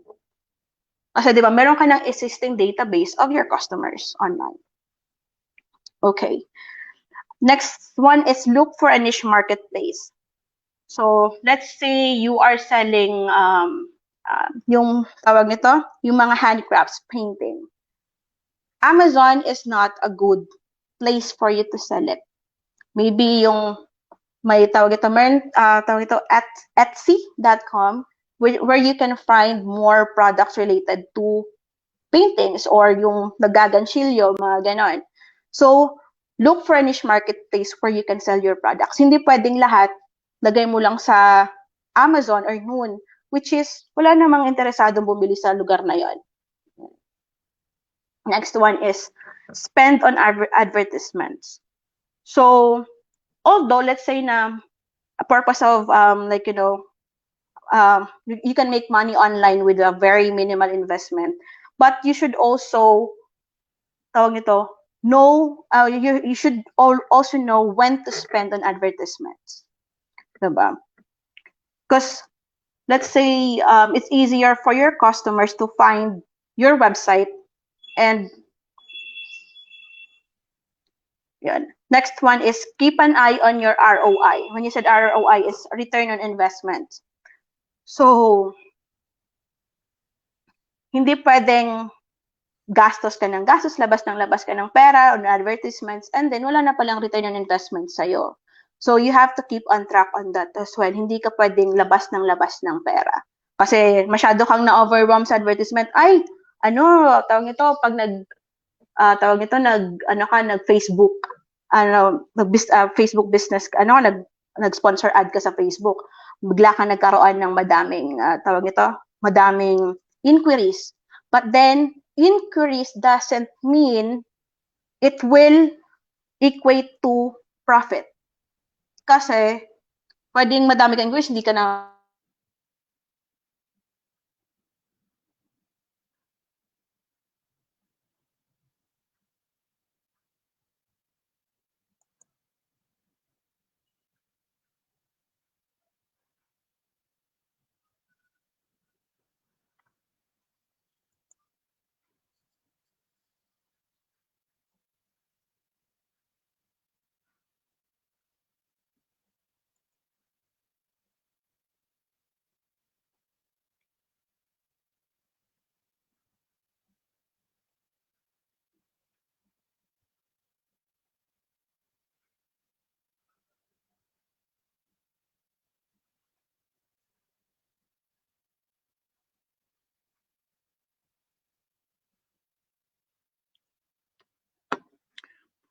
Meron ata tayong technical problem with Jazz there. You are still here sa ating KKK, Karunungan at Kaalaman sa Kaunlaran. Mga kababayan, I'd like to invite you to subscribe to the YouTube channel of my partner, Josie Conlo, Love Josie. Yung mga mahilig sa mga magluluto dyan, this is an opportunity to learn kasi marami siyang ini-introduce na mga pagkain na gustong-gusto nating mga Pinoy. And maraming prizes din. Kasi pag mag-subscribe ka sa YouTube channel ni Love Josie, you will get some freebies as well. Yung mga mahilig palang magbasa, I'm inviting you to check out the 4 books. Smile Across the Miles by Net Javier, yung frontliners natin. At saka kay Teresa Binghay na Coming Down from the Lockdown, yung libro ko na 12 Habits of Highly Successful OFWs, Piso Master ni Lyndon Magsino. Mamaya, marinig nyo yung mga advices ni Lyndon. Now, back to Jazz. Jazz, magandang Opo. gabi ulit. Oh, ayan na. Magandang gabi. She's Sorry, back. naputol. No problem. Sorry. So, continue ka lang dyan, Jazz. Sorry po. Continue. You can go Sige po, on with sige po. your talk. Okay. Okay, this will be the last step na actually is yung, like what I said, is keep your eye on the return on investment. Hindi ka pwedeng ma-overwhelm naman sa kakagastos just because you want to learn a lot on marketing, on the tools, in like on how to like make your business good in online. So you also have to make sure na parang may return on investment sa'yo, hindi pwedeng labas ng labas lang. Kahit in any business naman, hindi lang sa online. Kahit in a traditional business, you always have to keep on your ROI. Okay, so yung conclusion lang is, in this modern era, being online is very essential, and to have the maximum customers. Hindi tayo pwede na mag-stick lang tayo sa kung ano nakasanayan natin. We have to go beyond that. And for you to have a very good business, you have to make a proper plan and goal. Hindi pwedeng, okay, ito lang yung gusto kong market, kasi ayoko ma-stress.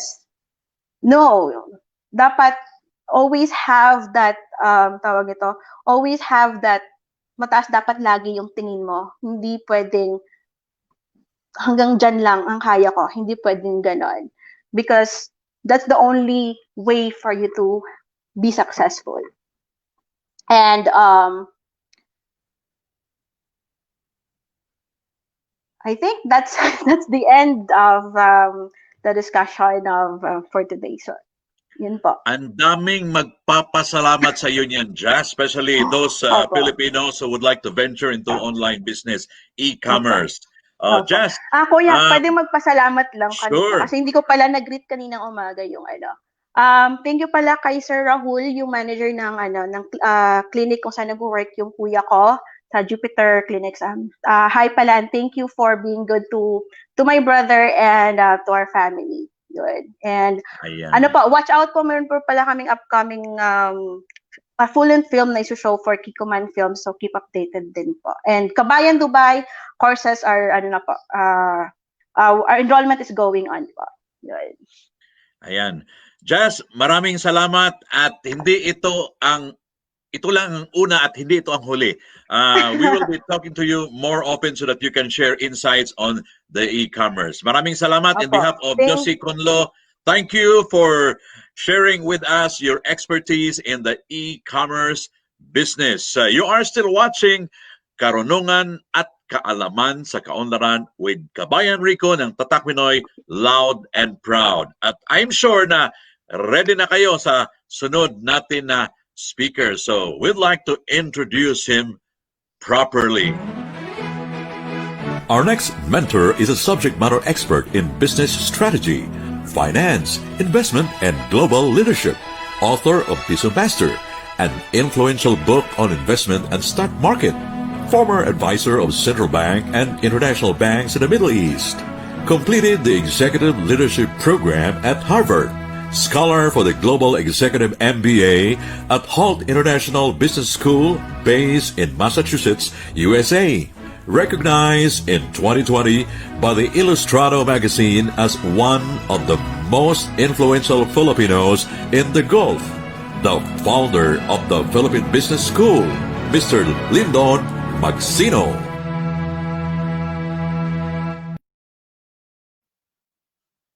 Yes, the wait is finally over. Makasama na natin in a short while si Lyndon. Ayan na, grabe. Hello, everybody. Walang kakupas-kupas ang kagwapuhan.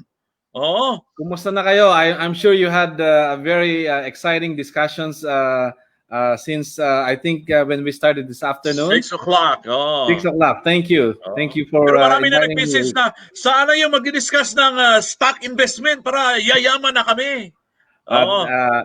Fortunately, I have been invited by our Philippine Consulate General. I just finished my talk on investment, and now I'm jumping to this room in Zoom or in StreamYard. But I'm willing to share some insights to you guys, and hopefully it will be an exciting discussion as well. Okay, so umpisahan na natin. Here we go. Okay, so before we start, I would like to share with you how I started my career and my investment journey. Basically, my educational background is I'm a CPA from the Philippines and the US, and I started my career in Deloitte, Philippines. Then I moved to KPMG, Qatar, and Bahrain, and then worked in some in banks and central banks. And then I moved to Deloitte, UAE, where I've been giving advisory and consulting services to global banks, even central banks and regional banks in the Middle East. So, and while I was looking at these companies, and I realized how these companies are making money by of course, through investment. And since 2014, I have started writing a book, and hopefully I was able to finish it in 5 years' time. So I published it in 2019, and the book is called Piso Master. The whole concept of Piso Master, which I have given the entire 17 years of experience in one book. And the whole concept of Piso Master is, rather than being the servant of the money, working for the money for 16 hours a day, 20 hours a day, you should be the master of your money to create more money. Okay, so there is a multiplication effect, and that's the concept I have introduced in the book, the so-called Piso Master. You need to be the master of your money by employing your money. Let the money work for you, that even if you are taking vacations in Boracay, in Europe, in the US, anywhere you want to take vacations, still the cash flows are coming in and flowing in. So that's the whole concept of Piso Master. And this is what I would like to share with you today. Now, I would like to touch maybe a little bit about stock market and understand what is a stock market. To simplify it, I don't know the level of knowledge of our audience right now, but the word market, when you say market, what does it mean? It means it is the place where you buy and sell something, right? Pumunta ka sa palengke, bumili ka ng 1 kilo of tomato, right? So this is the place where people are buying and selling. That's what we call market. But the moment you call it stock market, from the word stock market, this is the place where you buy and sell stocks, okay? And the stocks, when you say stocks, this is the representation or your evidence that you are one of the shareholders of the company. You are one of the co-owners of the company. So the moment you buy stocks of BDO or Jollibee or CPG or Metrobank, whatever companies you want to co-own, this is the evidence that you are the co-owners and you have all the rights as the shareholders of the company, including dividends. Okay. Now, there are two ways how you can make money from the stock market. First is through capital gains. Okay, and I will explain this in a short while. And second is through dividends. So when you say capital gains, for example, I bought Jollibee shares at, let's say, 130 pesos per share, and after a few days or few weeks, that share of 130 become, let's say, 150 pesos per share, or let's say 300 pesos per share. So the difference between the current value versus the value that I have invested, or original principal investment, the difference of that is what we call gain. Okay, so there are two types of gains. Okay, don't be confused. There are two types of gains. We have, especially in the stock market, we have the unrealized gains and realized gains. Unrealized, realized. So when you talk about unrealized, it means this is a paper gain or paper loss. Okay, it means you are not yet selling your stocks. But the moment you sell your stocks in the market, it means your unrealized gains will become realized. It is an actual loss already, or actual gain. Okay, that's the concept of unrealized gain or loss, or realized gain or loss. Now, again, I want you to understand what is the stock market. It's a place where you can buy and sell stocks. And the buyers and the sellers could be coming from Singapore, UAE, Australia, US. They are in different parts of the world and doing the trading, the buying and the selling of stocks. That's why we call it stock trading.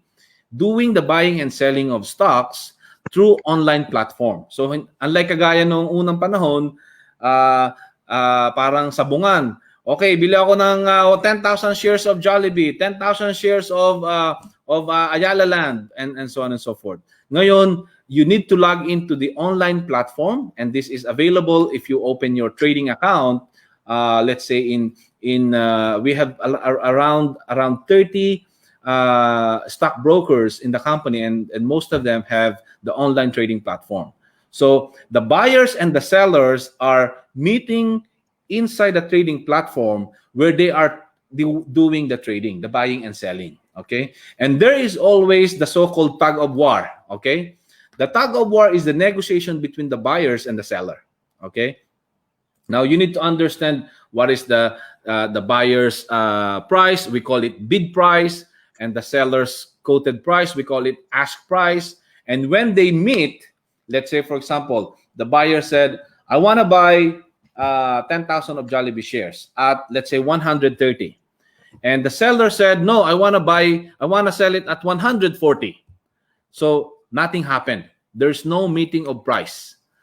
It means yung quoted price ng buyer and quoted price ng seller hindi nag-meet. There's no transaction that actually happened. Okay?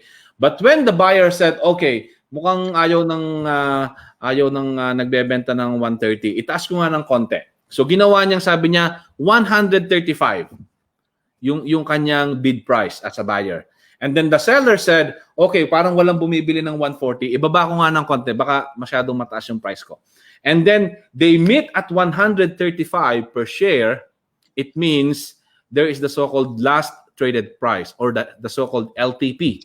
Last traded price, it means the seller's bid price, the buyer's bid price, and the seller's ask price meet, and there is a transaction that happened. So that's how it works in the stock market, and it happens through the online platform. Okay. Now you may ask, how long can I trade in a day? So the market is open from 9:30 a.m. until 3:30 p.m. So you have enough time to do your trades. But the most important thing is, before you go to the trading floor and do the actual buy and sell, you need to do your due diligence first. Okay. So what is the due diligence? And we have two types of analysis that you need to do. First is the fundamental analysis, where you look at the three aspects of the market. You look at the macroeconomics, you look at the industry, and you look at the company specifics. By analyzing the company's performance, looking at the financial statements of the company. Okay, so that's how it works. So you need to do your analysis first before you dive into the trading floor and do the buy and sell. A lot of we have some students in Philippine Business School who approached us and say, when I trade last year, I had this loss, and we are talking about hard-earned money, guys, hard-earned money, and their portfolio is in bloody red, a big chunk of loss. So I don't want you to experience that, and that is why I advocate the so-called you need to invest in learning first, okay? Because investing is very dangerous, okay? And I don't recommend investing to everyone. Investing is dangerous, okay, guys? I hope the message is coming across. Now, investing in simple analogy, investing is like driving in Sheikh Zayed Road. If you are in Dubai, you know Sheikh Zayed Road. It's a very complex road. All cars are are so fast and very complicated. Okay, very dangerous. That is the same way in investing. Investing is dangerous. If you're in the Philippines, investing is like driving in EDSA. Okay, guys? Investing is dangerous. Now, if you are investing without proper knowledge, without knowing how the risk works, without doing your due diligence, without analyzing the company, without knowing the nature of the business, without knowing, let's say, who are the board of directors, who is the CEO, who are the people managing my money to create the return on investment that I desire. So without doing that, investing is like driving in Sheikh Zayed Road with a blindfold. I want that to sink in a little bit. Driving with a blindfold, for sure, knock on wood, you might cause an accident. Okay? That is the same way in investing, guys. Investing without knowledge is like driving with a blindfold. Okay? And we are talking about hard-earned money here. Hard-earned money, pinaghirapan mo yan. So kung ikaw ay nag-apply sa isang kumpanya, hiningan ka ng CV, in-interview ka, and then sabi, okay, qualified ka. Sabi mo, sige, mag-start na ako. No, kailangan ka munang i-background check. And then after that, you pass all the requirements, sabi ng company, you need to work with us for the next 6 months under probation period. So imagine how the company is performing due diligence on just one job. Imagine that. So how much more with your hard-earned money, you need to really make sure you are giving this money to the right person, to the right company, you're investing it in the right place. Okay? So due diligence is something that you need to do before you invest. Okay? And we have two types of analysis. As I've said, we have the fundamental analysis where you are looking at 3 aspects: macroeconomics, industry, as well as the company specifics by looking at the financial statements. The second way of analyzing the stock market is by the so-called technical analysis. Okay? The technical analysis is something that you don't consider the balance sheet, you don't consider the income statement, you disregard the economy at all. But you just look at the charts, you look at the trends and the performance of the price, looking at the candlesticks, okay? Looking at how the momentum, the price, the volatility, and how the price is reversing and moving, whether it's a bullish trend or a bearish trend. So that's how you look at the stock market when you do the technical analysis. So from my personal investment and trading experience, I do both. I do fundamental analysis and I do technical analysis. Okay, so if you want to learn more, I'm not sure if we have enough time to go deeper into these topics, but if you want to learn more, you can check out Philippine Business School website, and they have a lot of good programs and master classes where you can learn stock market and investment as well. Now, let's go back to the topic where we talk about how can you earn money from the stock market. First is the capital gain, right? And I'm sure you know the capital gain. The capital gain is derived from the increase in value of the shares. If you bought it from 130, you sold at 150, your capital gain per share is 20. If you bought it, let's say at 100 and you get it, you sold it at, let's say 200, you gain at 100. So whatever is the difference between your original investment amount against the selling price, that is your capital gain. Okay, I hope that's coming out clear. The second way how you can make money is through the so-called dividends. Dividends. Now, dividend is coming from the operations of the company. For example, you bought, let's say, Jollibee shares. And you know the concept of Jollibee, right? You know the nature of the business. They are in the business of selling food, right? So if you are a shareholder of Jollibee, and you know the operations, they are in the food business, after 1 year, they will prepare their financial statements. And we have different sets of financial statements. We have the balance sheet, income statement, statement of cash flows, statement of changes in retained earnings or equity. We have the other comprehensive income and the notes to the financial statements. We have 6 elements. But I want you to understand that at least 2 elements of the financial statements, which is the income statement and the balance sheet. Now, when Jollibee finished the year, after doing the operations, buying of selling, let's say, Chicken Joy or spaghetti or whatever. So after 1 year, they will have net income. This net income in your income statement will be distributed to the shareholders in the form of dividends. So kung ikaw ay shareholder at bumili ka ng shares ng Jollibee, you will be eligible to receive these dividends. But there is a trick that you need to know. We have the so-called X date. So if you are buying after the X date, you will not be eligible with dividends. So I don't want to dwell so much on the details and the technicalities. But if you are a shareholder, you have the rights and you are eligible to the dividends. So that's how it works in the stock market, where you can have capital gains and you will have dividends. Okay, so I hope that's coming out clear. Now, the secret of wealthy people, I will tell you. I'll reveal the secrets to you. The secrets of wealthy people is they have the combination of the active income coming from the salary, coming from the employment, active income, let's say, from running the business. But on the side, they also have the so-called passive income. So it is very, very powerful to have the combination of 2 incomes, active income and passive income.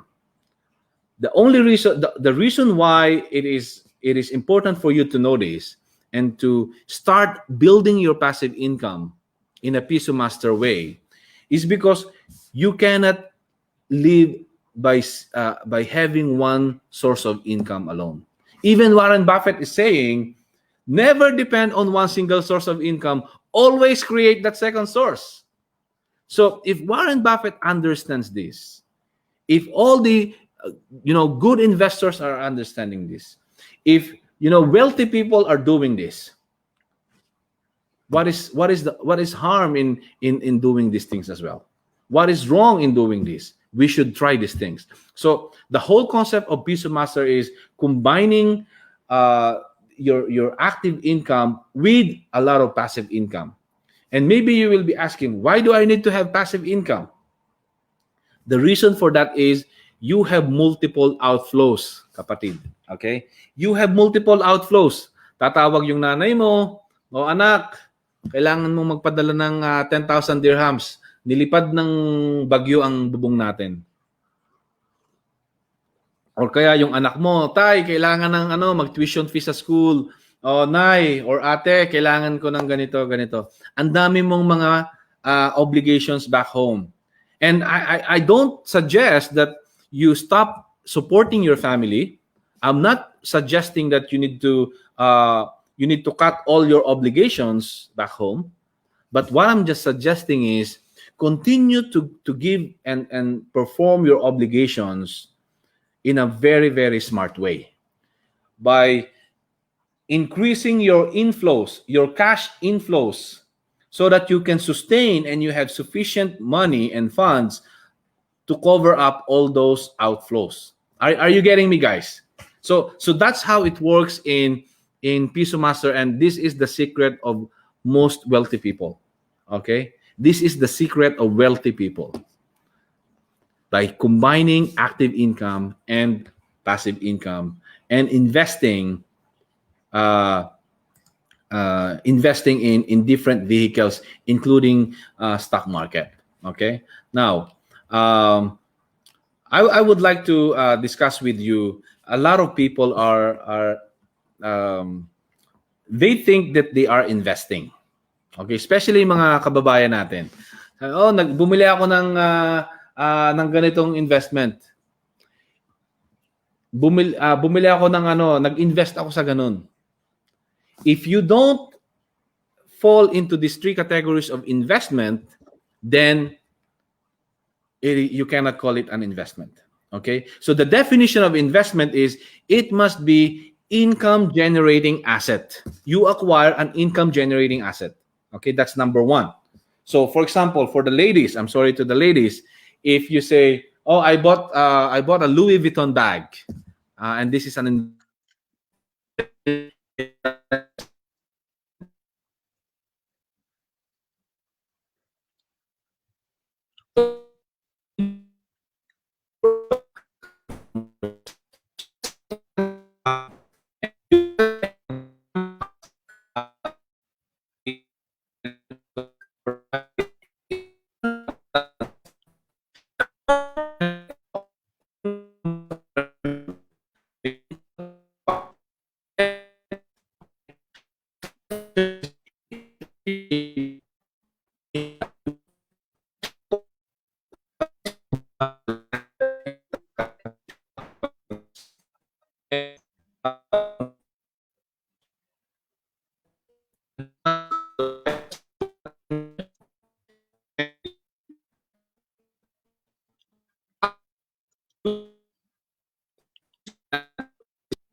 I think we have a problem with our signal tonight here. Can you still hear me, bro? I think we have a problem. You're watching KKK at kasama pa natin si Brother Lyndon Magsino, yung pinag-usapan niya kanina about stock investment. We'll get back to him. Meantime, we'd like to inform you that we are distributing a copy of my book, The 12 Habits of Highly Successful OFWs. Now, for you to get a copy, you have to follow the Tatak Pinoy Loud and Proud Facebook page and make a comment. Just give me your email address and I will send you a copy of the book, The 12 Habits of Highly Successful OFWs. And I am inviting you to grab a copy of the book of Teresa Binghai, The Coming Down from the Lockdown, now available here in Dubai. For orders, you can call her at 050-507-1183 or just email her, teresa.binghai@gmail.com. At saka, ito ang bago ngayon. Josie Conlu's YouTube channel, Love Josie. Kung gusto niyong matuto kung paano lulutuin yung mga favorite ng husbands niyo or your family niyo, meron tayong YouTube channel ni Josie, yung tinatawag na Love Josie. Subscribe to her YouTube channel. Now, we are back with Lyndon Magsino to continue his discussion on stock investment. Ayan na. Okay. Bro, welcome back. Okay, I apologize. Maybe there are some technical issues on the internet. But going back to my definition earlier on investment, you need to have at least income generating asset. That's the number one. Number two is you need to this asset must be appreciating in value. And third is there is a proportionate level between the risk and the return. So three elements or three definitions of investment. So if some of you are saying, I bought a Louis Vuitton bag and this is my investment, sorry kapatid, it is not. If it is not generating income, it is not an investment. If it is not appreciating in value, it is not an investment. If there is no return proportionate to the risk, it is not an investment. Okay? And now, some people are saying, I invested in something, but you might be confused or somehow misled by understanding that you are investing, but rather you are just speculating. Okay? Speculation is a very dangerous, it's a very dangerous kind of, it's very close to gambling. It's a blind investing, as a matter of fact. Now, speculating is very common, especially those who are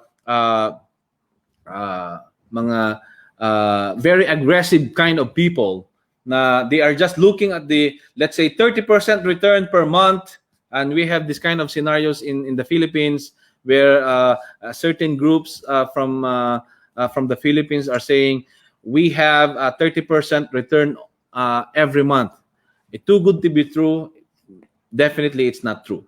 Okay, so you need to understand whether you are investing or whether you are speculating. Okay, the way you can analyze that is by understanding your risk tolerance level, your risk appetite. Okay, how much risk you can absorb to gain or to achieve your desired return. That is your risk appetite. Now, bro, I still have some more time. Can I Don't worry, continue? don't worry. Take your time. Don't worry. Okay. Now, if you wanna deal in the stock market, you cannot just go, let's say, to Jollibee store and say, Mr. Jollibee, I wanna buy shares of Jollibee. No, okay. You cannot just go to Jollibee and order Chicken Joy plus shares. The only way you can deal with the stock market is you need to go to the stock exchange.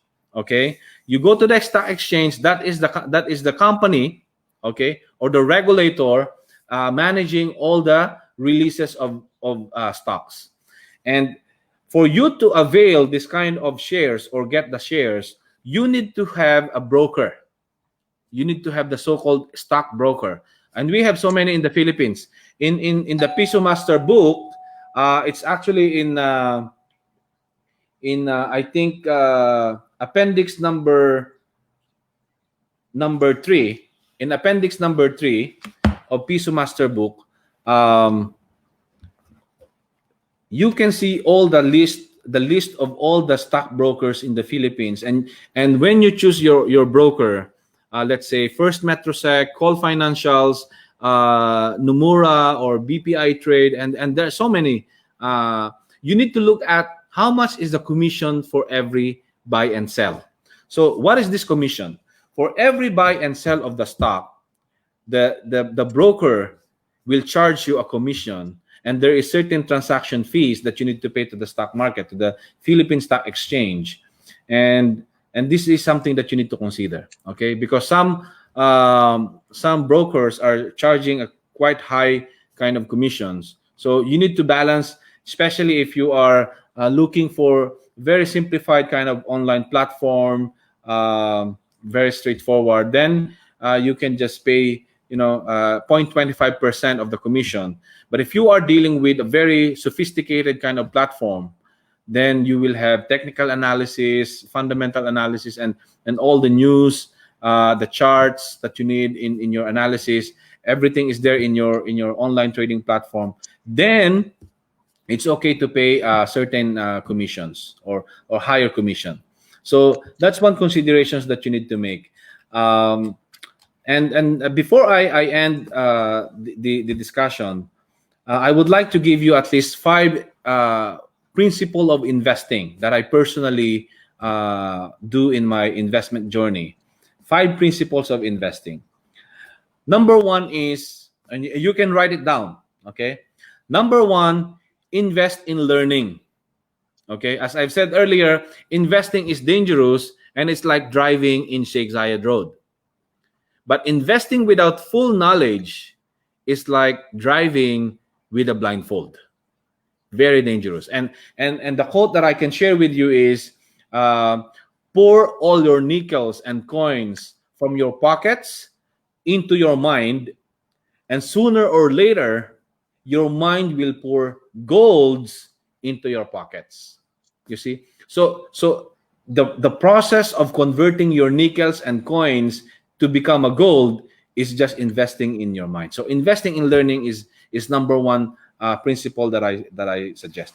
And that is why even Warren Buffett is not investing in technology, no matter how lucrative it is, only simply because he doesn't understand technology, right? So investing in learning can give you the best return.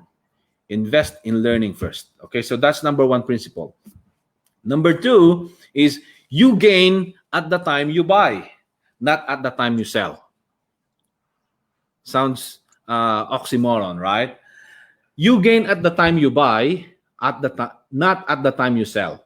So how can it happen? How does it works? It works by identifying all the undervalued assets or stocks, identifying undervalued assets, and that's what you buy. Okay, I'll give you one simple illustration. One billionaire in the Philippines is buying land and hectares of land in the Philippines right after the typhoon, where he can see yung mga binabahang lugar, yung mga highly flooded areas, binibili niya yon. Why? Because at that point in time, those lands are actually undervalued. Sasabihin ng may-ari, bahain naman yung lugar na yan. Sige, ibenta mo na yan kahit magkano, undervalued, right? So, same thing in the stock market. You need to know there's a formula on how you can determine the intrinsic value of the share price so that you can say or you can tell whether this share price is undervalued or not, and hence that's the time to buy. Now, in the last 4 or 5 months during the pandemic, that was the best time to buy. Okay? That was the best time to buy in the stock market. Because why? Because all those stocks or most of the companies are undervalued. Okay? So that's the number 2 principle. You gain at the time you buy, not at the time you sell. Okay? Because there is a very uncertain situation na kapag binenta mo na, maaring desperate kang ibenta. So sabihin mo, sige, ibenta kahit magkano kasi kailangan ko ng pera. So make sure you are taking advantage of your negotiating power because you hold the cash. Okay? You hold the cash, you have the negotiating power. Especially when you are bidding and negotiating with the seller at the time you buy, because you have cash, they can give it to you. Okay? Principle number 3, okay, is buy and wait for the right time to sell. What do I mean by that? The keyword here is wait. There is a time element in the investment that you cannot eliminate.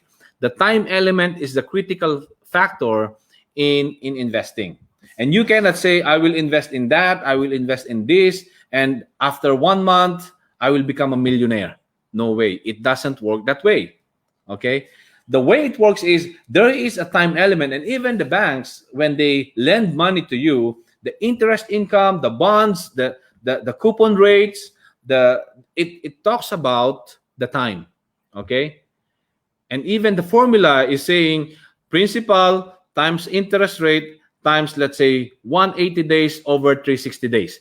That 180 days over 360 days is the factor of time. And you cannot apply the so-called quick rich approach. I'm sure you heard this. Quick rich approach, and you think you can become a millionaire or billionaire overnight. It doesn't work that way. So buy and wait for the right time to sell. Okay? There is a time element, and the key word here is wait. Patience more is the key. Okay? I will repeat. Patience more is the key. PM is the key. Patience more. Number 4 principle. Investment is a long-term commitment, not a one-off transaction. Okay? Investment is a long-term commitment, not a one-off transaction. So when you invest in the stock market, you need to follow and closely monitor your portfolio and closely monitor your investment. Because there might be certain decline in the risk or in the return or in the overall performance of the company. And if you don't monitor them, then kasama kang bumagsak ng kumpanya. Okay? So you need to know your exit strategy, know when you can sell those stocks. Okay? So it's a long-term commitment and it's not a one-off transaction. So you need to follow and monitor your investment. And number 5 principle, the last one I would like to talk about, is you need to perform due diligence first. We are talking about hard-earned money. Okay? Hard-earned money. So due diligence is a key element of your investing journey. And whenever you speculate, okay, speculating is is similar to blind investing. As I've said earlier, without knowledge, it's like driving in Sheikh Zayed Road with a blindfold. Speculating is even worse because you don't know what could happen, right? You are just hoping and praying that I hope the Bitcoin will go up tomorrow. The price of Bitcoin will go up tomorrow. And I have one good example. I met one lady, and she said, I'm into cryptocurrency, and I'm investing in Bitcoin. And I asked her, by the way, what is cryptocurrency? And she said, cryptocurrency is, she can't even understand. She doesn't understand what is cryptocurrency. So how can you analyze, how can you perform due diligence if you don't know how it works, right? So even, for example, gold is a very lucrative kind of investment. I don't deal with gold. I don't invest in gold simply because I don't understand how it works. I don't know how will I make money, right? So the same thing in the stock market. So you need to understand stock market before you dive into the market, and maybe it will help if you open some dummy online trading platform where you have like fake money or dummy account, and practice there because it's linked to the actual stock market prices. So you can practice there, and you can download, let's say, Bloomberg. You can download bestbrokers.com. These are all free apps in your phone. Start start at a small scale. If you are investing, do not invest your millions right away if you are starting up. So start in, let's say, 50,000 or 100,000 pesos. Start small, okay? And then because when you start small, there will be a lot of learning curve. Okay, you will learn a lot of things, and you will get familiar with the market, how it moves. You will know, let's say, candlesticks, the MACD, the RSI, and all those kind of technical analysis that's very important for you. So while you are learning, then you need to expose yourself in a very low risk. So my recommendation is start small. Don't just dive into the stock market without understanding how it works.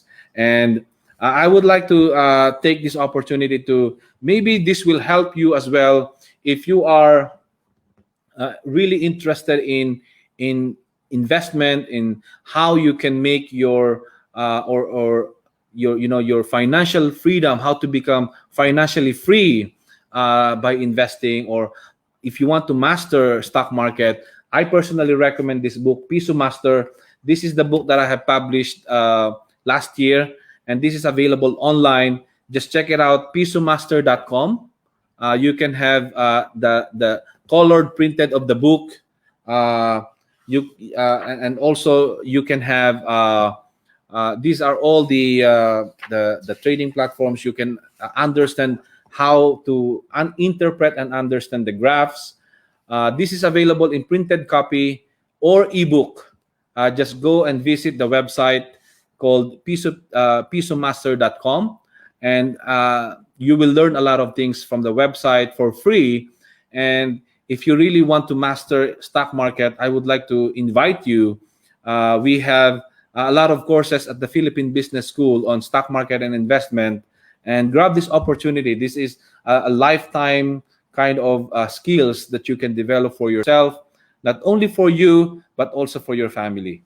So I would like to invite you, join me in this journey. Let's employ our money through investment to create more money. Okay, so that's the whole concept of Piso Master. So grab this book, Piso Master, check it out in Google, or I'm also active in Facebook, Lyndon Magsino. You can follow all my posts about stock market, about what's happening in the economy, and also about investment. Everything about money is something that I'm very passionate about. And let's be connected in Facebook or in social media. I'm active. Just check my account, Lyndon Magsino, and let's be connected. Perhaps even after this session, I can give more guidance to you, and I can perhaps help you and guide you in terms of how you can start your stock market journey and your investing journey. So feel free to approach me anytime. If we have maybe wherever you are, maybe we can go for a coffee after this quarantine and lockdown period.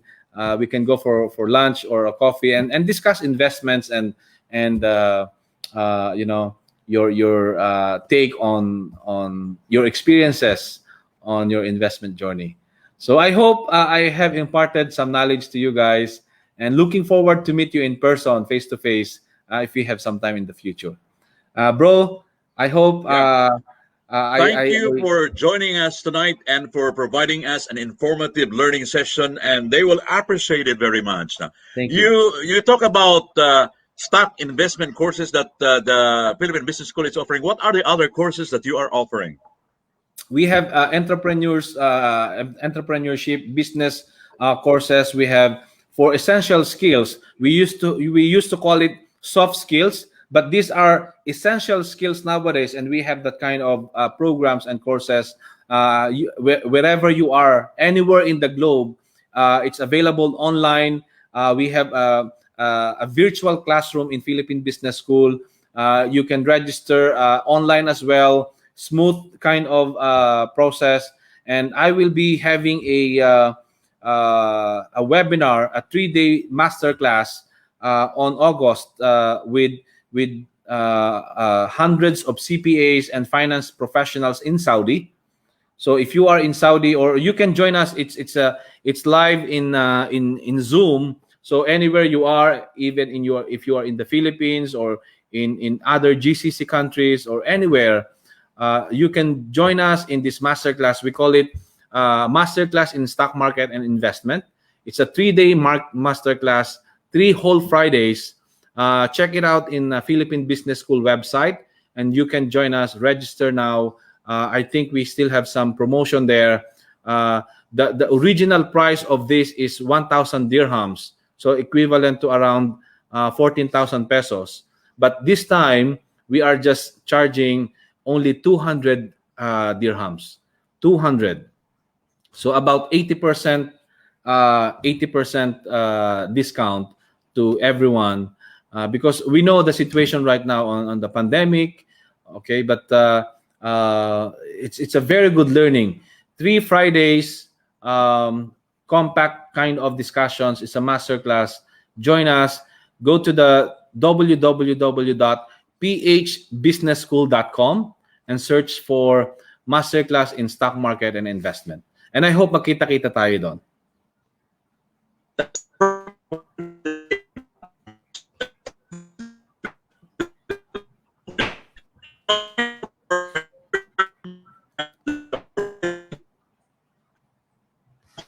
Bro, I don't think we cannot hear you. May technical issue yata yung internet.